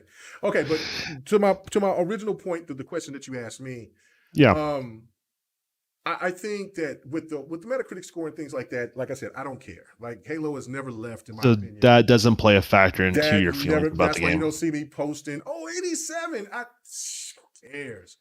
But Yeah. But the one thing, if any, that I sit here and I looked at that gave me some pause for a second was the fact that that there's only going to be one environment. Like pretty much that's been kind of confirmed that there's not going to be a snow area or. Oh, there is no. Well, they said that from what I've read that there is no. You should be very suspicious of that reviewer then. Okay, because I read a review and they were saying that it was pictures. just. Okay. I've already seen pictures. There's snow. There's kind of more deserty areas. Okay, and that's what I thought when I said that they had. I said when you see the multiplayer, I said usually when you see multiplayer areas, they have more open. Yeah. They have more open areas. Right. They have cliff sides. They have more enclosed areas, kind of like the Forerunner structures and stuff like that. So, no, that's if someone's saying that, they're full of shit. It may not be the same level of like. Like what was the inning levels of like maybe like was it 2 and 3 when it was like completely snow? It may not be like that, where it's just nothing but snow and ice. But they do have there's variety to the terrain and stuff like that. Mr. Kima said he loves cream corn. He says it's awesome, man. You got to be boy. Man, you can have my helping. You got to have. Yeah, anytime you want some cream corn, if I got some in this house, I'm gonna have to make that sweet or something. Say, man, where's that, bro? I got a whole helmet of cream corn. He's the guy with the spork and he slurps it. Okay. Hey man, more power to him, man. Man, C-Mac say he love cream corn too, bro. Man, cream corn would hot sauce save cream corn? Okay, all right. Stop talking about cream corn.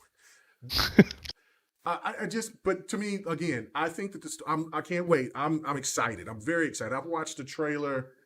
I couldn't tell you maybe about 60 times now. And I'm so stoked because I keep trying to find stuff. Is that the one where you choose how you're gonna die? Yeah, the choose where it shows where the fallen guardian is in the background, which I did not know that's what that was until you. So you found it. I found it. Yes, I found the fallen guardian. Yeah, it's subtle. It's in the It's very subtle in the horizon, but it's there. So, yes. But yeah. Oh, this man said. See, now I'm bringing up cream corn and lamb chops, bro. How dare you disrespect the lamb chop with a cream? Oh my Lord, have mercy, man! You don't put some green beans and get. Man, I would never put that on the same plate. I mean, I wouldn't even put it on the same table. What even the same table, man? With a leech, bro. Maybe if there's some mashed potatoes there, so you can dam it across so it won't touch. But then I gotta cut. But then the mashed potatoes stay there. The mashed potatoes is I'm gonna have to. They're contaminated. It's like a dam. Done. Yeah, you gotta. I gotta cut it and then slide it to where the cream corn juice just went, and then get the rest. When you're at the kids' table. and one of the, it was like some shitty ass card table, and so like it would tilt it, and you can just see it just creep over as soon as you sit down. And you're like, no. Yes. Oh man. Okay. Anyway, but I just everything. I am excited to know about what's going forward. I still hold on to my theories about what I think the planning is going to be. And I do know that I do know for a fact Cortana will be shown in the game. So that's Yeah. good. But I haven't seen any leaks or anything. I just know that personally from somebody that mentioned it in a DM that knew what they were talking about. And I was like, oh, okay, I got you. But they, but so that's cool. I just want to know what's going on with my boy Locke because there's so many people that's riding on me losing a bet or or the fact that they want me to see me have a meltdown. I Maybe guess that's so. the big Hey, reveal look. at the end. Master Chief takes off his helmet and it's Locke. You never Nah. know. Now Like that boy, I tell you, then the hate would be real again. So we would have already heard about that by we now. would have definitely heard that leak. But yeah, no, I just think that personally, 343 now is I think that what they're going to do with this version of the game of this long 10-year saga that they're doing is that they're going to separate themselves from Bungie. And I think that maybe this might not be the best version of what is yet to come. I think that this is kind of just the prelude, but it's good enough I could to see get that. everybody I could see that excited. because I Yeah. feel like the game is like they've purposely tied their hands with certain things. Like they put their own restrictions on themselves, right? Yeah. And that's very evident. I talk about the art style a lot, and that's a big thing a lot of people like, right? In regards to that, but my hope is it evolves from here. And I also hope that they give the experience. Here's the problem that 343 has, and it's a real challenge. This is where I'm not worried in the sense of where people like are fake worried about a franchise, you know what I mean? But like worried in the sense of the community is very divided. It's very fickle in regards to either all or nothing, and it's not coming together. And that's something that 343 has to be able to manage, right? They need to find a way to bring these factions of gamers that love Halo for different reasons, to bring them together to enjoy a product together. And what I've seen so far is they brought a lot of like the old ones. They have the nostalgia. They brought a lot of those people back, and they're introducing them to some newer things, but not doing it too heavy-handedly. Yeah.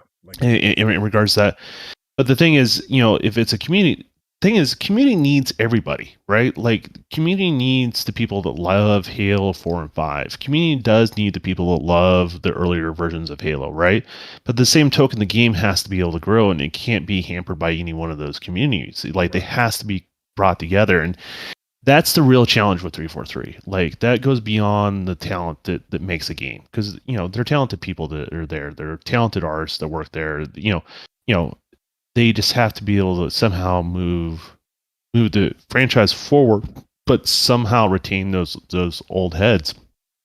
I don't know how they're going to do it. In regards to that, and then there's also some current. I don't concern about the XP and what you get as far as like leveling up and stuff like that. Like other people are, like that's not a concern of mine. But the leveling up has improved since people have. Yeah, but that's not really the problem, though, right? The real problem is the perceived value for somebody that pays $60 for a Halo game, right? Because the argument is always like, well, it's free to play, so what's your complaint, right? You don't have to pay anything, and you're absolutely right. But there are people that paid the $60 for the campaign, and there's a certain expectation that's already been there from previous Halos that I don't think people feel like that's going to be met. Does that make sense? And Halo 5, how many unlockables did you get in that game? Shit ton of them, right? Yeah. And you didn't have to pay a single dime for it. And all you had to do is buy the game, like the $60. And that was it, really, in regards to it. So the people that pay the $60 for the campaign, they have to be able to bring enough value to those people to feel like, hey, that $60 was worth it for me. It took care of me as a fan of the franchise, and move forward. In regards to that, so they have to look at that. So that is a challenge that they're going to be faced with, and part of me, and this is more of a faith thing, like I kind of believe that they've already thought of that, and we'll find out next couple days. Well, I mean, but that's just how this free to play games work. They kind of they trickle down, and then by the time that we're looking at season 3, it's like, holy shnikes, look at this, look at all this It's shit just, here. Like, but yeah, it's a kind of free to play game. You know what I mean? yeah. Like So, well, that's the multiplayer is free, right? well, no, all the free. Well, this the thing, right? Like, I'm one of those Yeah. people that you were just saying. Like, I mean, the multiplayer is free to play. You don't have to pay for anything. No. Now, again, yeah, the expectation is going to be weird for people who paid for the Halo game Campaign. for the Exactly. campaign, and they're going to feel, and that's why you got people feeling the same way. I mean, feeling a certain kind of way about it. I agree with you on that, but people have to understand things has changed now. It's not as that, but I will also see. But that's what I'm saying. Like, I knew I was going to agree and disagree. There's a middle ground they have to hit, right? Like, I think that's where we both agree. I think if you pay $60, you have to give the value of a $60 previous Halo experience. You have to do that because otherwise people are going to crucify you. Well, I do, but it's also how big is this game? How big is the campaign? We've heard all different types of rumors. I even seen the PlayStation person say, well, they went through the game in 8 hours, but of course that person never did any side missions or anything of that sort. So, okay, we'll see if that's the case. Well, and that might be a great 8 hours. Just because a game's shorter or longer, it doesn't necessarily mean it's a bad product, right? But see, that goes back to how I feel about things. Like, if I play Halo Infinite and it's paid $60 for it and it's 8 hours, then I'm contradicting myself when I say I would never pay $60 for Resident Evil, which I think is around the same length of time, which is 6 to 6 let me ask you this: has there been games that you've Resident Evil 8? I just don't pay that much money. Let me ask you this: so has there been games that you bought not knowing how long the campaign is and having it be shorter like that, and it's just a good experience and you don't think about it until afterwards? Yeah, but usually games like that I usually pick up in the bargain bin. So, well, I'm just saying, like, I'm sure you bought Hellblade when it came out, right? And I've talked up Hellblade, but when it was exclusively on Sony, before it even was on Sony's platform, to be honest with you, it was just announced. I talked about it. And that wasn't a really long game. It was like $40 at launch or something like that. It was but $40. It wasn't a full 60. I got you, but you get where I'm going with that. Like, I think when a game is really, really good, you don't think about the time you put into it, right? In regards to that, because I'm a little different. Like, most people don't, but I'm different like that. Like, I'm like, well, I think it's the value of the time that you're spent with it, right? Like, let's say I give you a 12-hour or a 13-hour experience on a game, but it's just so versus an 8-hour game like this, just like a roller coaster. You're like, shit, man. You just put down the controller. You're like, fuck. Yeah. Did that just happen? You know what I mean?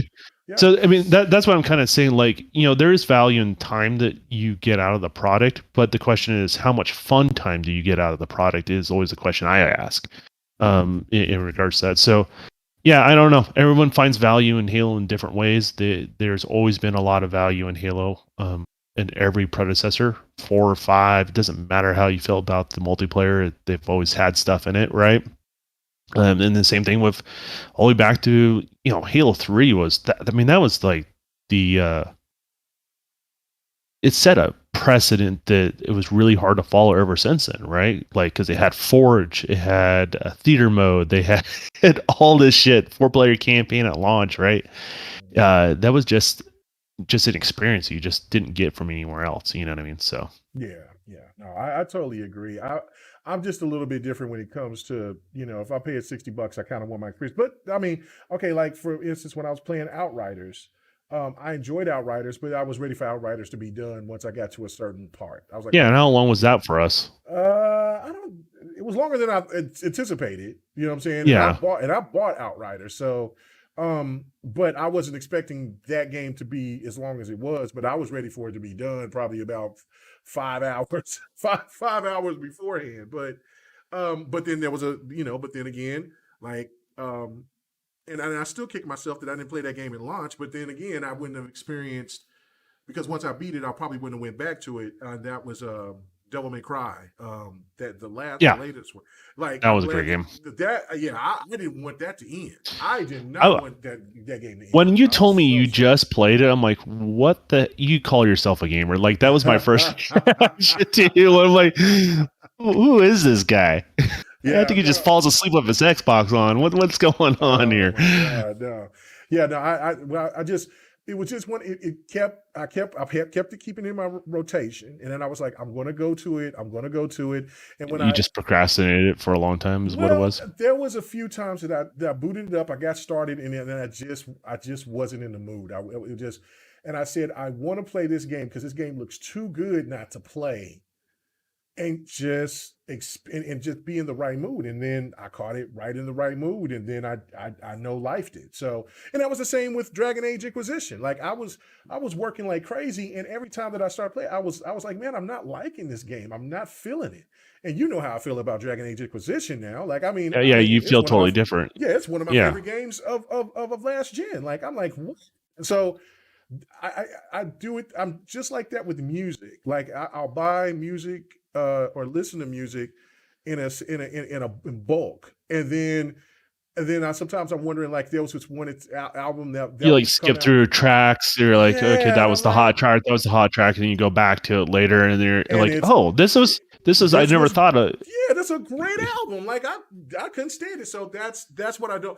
That's kind of like the new evolution of how I game now. Like I don't mind. Yeah, I don't care about what these yahoos talk about. Like you got to beat a game right here and now, whatever. I play how I want to play. So if I want to take my time and beat a game at a certain, if 2, 3, 4, 5 years down the line, so what? So be it. As long as I go back and I play that game, that's the reason why I bought it. So but that's how I do it now. If I can jump into it and then I'm playing it for a couple of hours and I am enjoying it thoroughly, then I'm going to stay on it. If I don't, if I'm like I'm not feeling it, I'll just come back to it later on. So I mean that's just kind of like my method. But yeah, you're right. You should have questioned me because Devil May Cry was just too damn good. But anyway, yeah. um, Well, I'm glad you experienced it so now. now you're feeling that way about Doom Eternal since I just played it last night for the You first know what time. though? So As much as I give you shit though, you put in more games than I do, and in the same time frame, so I can't give you total shit. It just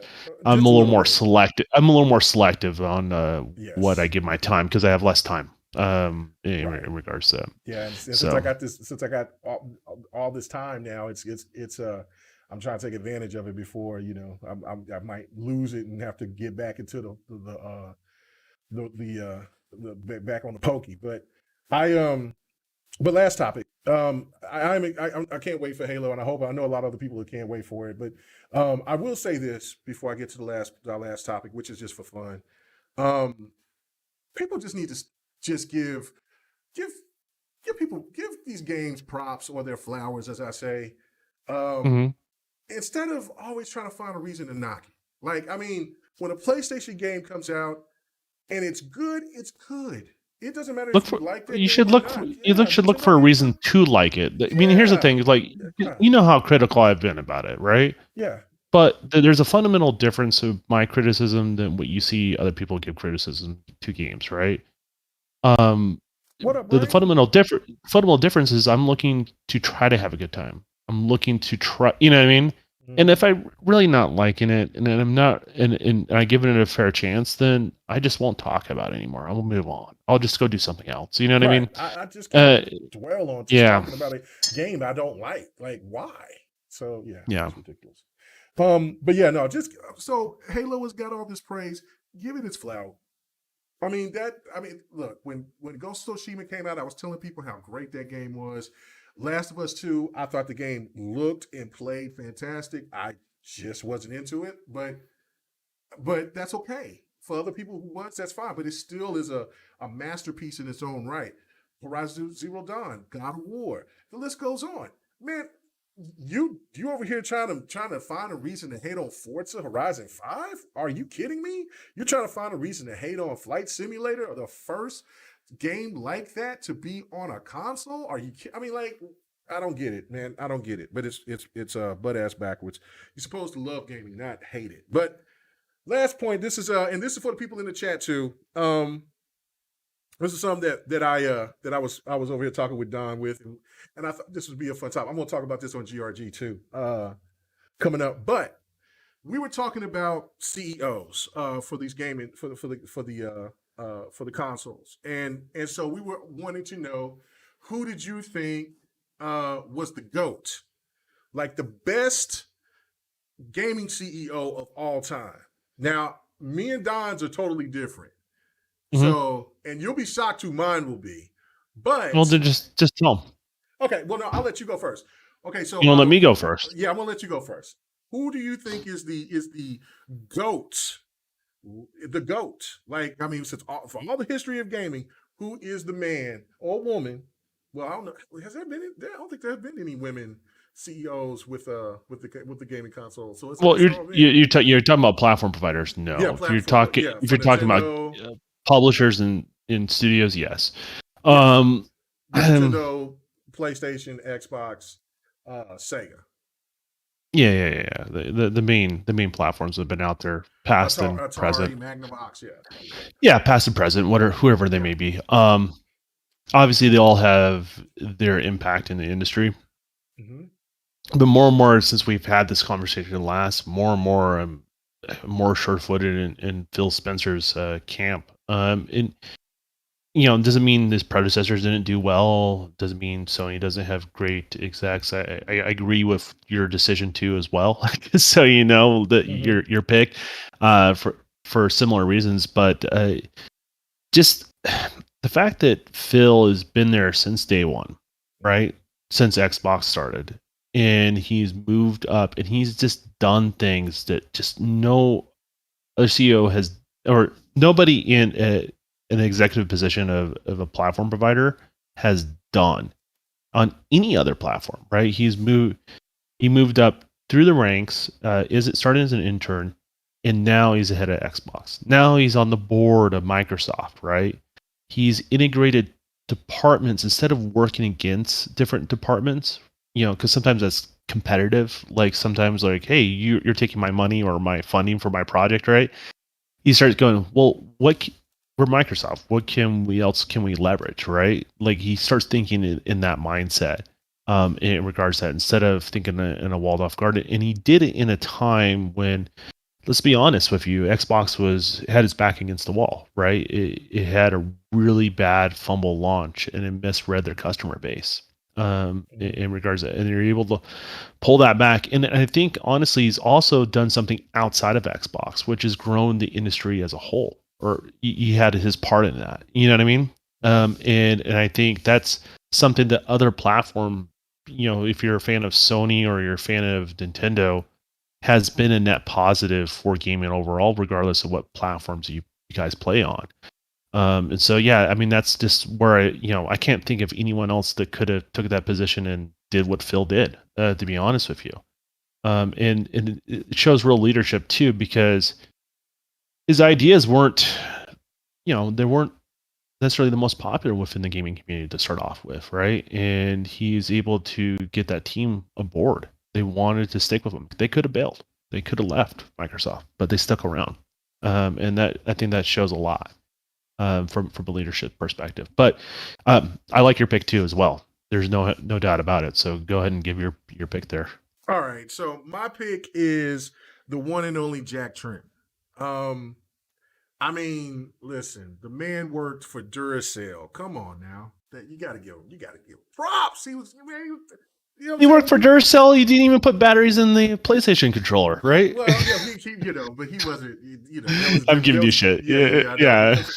But like he came in 1993, right? Like, and this was before the PlayStation even came about, and he wasn't even the man at that point. But in 1995, he got up to a high status, and that whole team of Jack Trenton and Andrew House, all Adam Boys, all them guys, man, like that was the team of teams right there. Like, and you have to think about it. PlayStation knocked out the gaming god. You know what I'm saying? Of Nintendo. Like, Sega and Nintendo was banging heads and just going back and forth. And Nintendo was at its height. PlayStation came in there and just said, Sega, get your ass out the way. And then just it told Nintendo, step aside. We got this with crazy innovation. Like that's like what you was just saying with Phil Spencer, which I totally agree with 100%. Is that's what Jack Tretton kind of did back then with his team. And I mean, I think the guy that was in charge I think what he before Jack also Tretton did was is Kazuro, I think. But I think but he also did really well. I mean, and I know a lot of people criticize Sony for this, but I'm going to yeah. compliment him for this. Is when someone else innovates in a different space, right? Mm-hmm. If Sony sees a net value there, they implement it into their products, right? And he was part of that generation, right? If that makes any sense. Any innovation on the controller front of things, doesn't mean he made the final decision, but he was part of it, right? He was part of that team, part of that leadership, in regards to that. So, which I don't see from Sony as much anymore. Does that make sense? Like No, you don't see they're it no more. No. when someone else comes with something cool, they're not quick to adopt it to their platform. No. And that's a little, you gotta compete, right? Like, so that's something he did really well as well. In regards to that, they tried to make it their own and pretend the other thing didn't happen on the other end, but they're not going to be so. He was part of the team that wasn't so prideful that wouldn't allow that stuff to be on their platform. They embraced it, and then that's a good compliment. I can definitely give him, no doubt. So. Yeah, no, I mean, and that's that's the reason why I give like Jack. And I know that he's became the CEO back in 2006 to succeed Kazuro, but and maybe Kazuro should get the props, but I think because of Jack Tretton's ability with the rest of that team, I think that's what made. And I mean, that just goes. He was also American, right? Yeah. Jack Tretton. So that was also a first for that company, right? And that's a whole nother set of challenges. That's a lot of challenge there to be able to do that at that adversity, where there's just cultural differences and stuff like that, and just the way they look at business. That's impressive as well. Yeah. No, that is true. So, but that's my pick. But I mean, Phil is very close, very, very, very close. I mean, and then I don't know. After that, I would say Peter Moore, because I mean, what he was doing was I would go different. Sheamus You would go for the same Sheamus? reasons. Yeah, the same reason why like I chose Phil.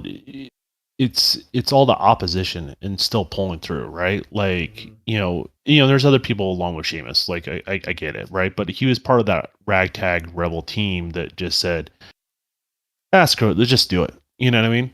And they had that vision to start something. Without him, there wouldn't have been an Xbox. You know what I mean? There's obviously other people on the team too that along with him, but I think he was fundamental into being stubborn enough to make it happen. You know what I mean? So yeah, and then I mean just and then of course I can't pronounce his last name from Sega, but he was the one that kind of led. And now, if anybody watched that special where they were talking about the history of Xbox, when they had like Peter Moore and others, Bonnie Ross and them they were all just talking about like how it all came about, and then just bring it up. Say, the CEO at that time of Sega was the one that pioneered the thought of putting online gaming on the map. And so that's why he went and started working with Microsoft and was like, look, man, this is the future. It just didn't take off because, the technology just wasn't there for a lot of people. It damn sure wasn't me, because I kept on trying to play online games with the Dreamcast, but it just wasn't happening for me. So, and for so many others. So it's just the thought that you go back and you think about what he thought of. He's up there as well. He's definitely I mean, once they great did the vision, virtual great couch idea, when you can talk to somebody online while you're playing, that was the game changer for me. You know what I mean? Instead of just typing and texting, that sort of stuff doesn't work. No. That I call, I think they call this in the industry the virtual couch. Essentially, is what it's referred to as. Nice. All right. Well, that was mine. Nobody else didn't want to participate in that. They didn't care. So it's all good. We're going to go ahead and get out of here. But man, before we do, man, we got to let people know where they can find you, Don. What other crazy things and schemes you got going on, man? Oh, there's always something crazy going on. But right now, new AAA game is about to release, a little indie project called Halo. You may see my bitter Halo face as I'm streaming it live. I will be documenting every single moment of me playing it. Or I may have a big old smile, have my pearly whites showing along with my baby blue. So we'll see how it all goes. But you can follow me on basically do me on Twitch. Follow me on Twitch, which is Don_KTR. Or if you want to see my live streams on YouTube, which is done simultaneously, which is Don Gaming Live. More and more people that subscribe to that, the more it'd be easier to find on YouTube. So just building up something a little bit new on the side there. So. Right. Nice. Okay. And as for me, thank you guys who's already on the channel. If you're new, then yeah, hit that subscribe button. We'll be doing the Son and Pappy show, the podcast in the No. future. Dragonheart just said it was a great show, brothers. So I mean, I guess we're brothers. We're not. It's not the Son and Pappy show anymore. So we're brothers now. Okay. So yo, you got to make up your mind. Is it the Son and Pappy show, or is it or are we brothers now? Which one is it? Which one is it? Yeah. It's funny. What? It totally changes the dynamic. One, we're going to be building a tree fort. And the other is he's going to prove who I'm going to marry next. So I mean, it's just a big deal. Oh man! All right, guys, man, it was fun. But yeah, check me out tomorrow. Well, is it, yeah, tomorrow's Wednesday. Are you going to be streaming? You better be streaming Halo, man. Yeah, I guess I'll stream Halo. Yeah, I guess I'll do some streaming with Halo. Yeah. Everybody in the world will be streaming Halo. And then I will be and then Thursday, the next podcast on Xbox 448 channel, and then Friday, the GRG podcast back here on this channel. At 8 p.m. Is Bot gonna do Central. the Game Awards? I don't know yet. Is he gonna risk it? I don't know. I'm gonna hit him up and I'm gonna see. But because I did let Crispy and them grow, but I don't know. I don't know if I let Bot know because I haven't talked to Bot here in the last few days. So you can put a really blurry filter over it, so it just looks like Vaseline smeared over the game show, and then then you can what is it? You can run it through voice emulator, so it sounds like Jeff Keighley's got a squeakier voice than Bot. So that'd be perfect. No. Okay, we're out. Thank you guys so much. Until the next time that we'll do Devin the Gamer, which we say every other week, but you know how that works. We'll figure it out. We may do one more before the end of the year. Yeah, that'll be a good deal.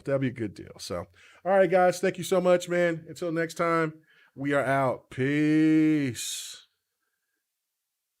I was supposed to do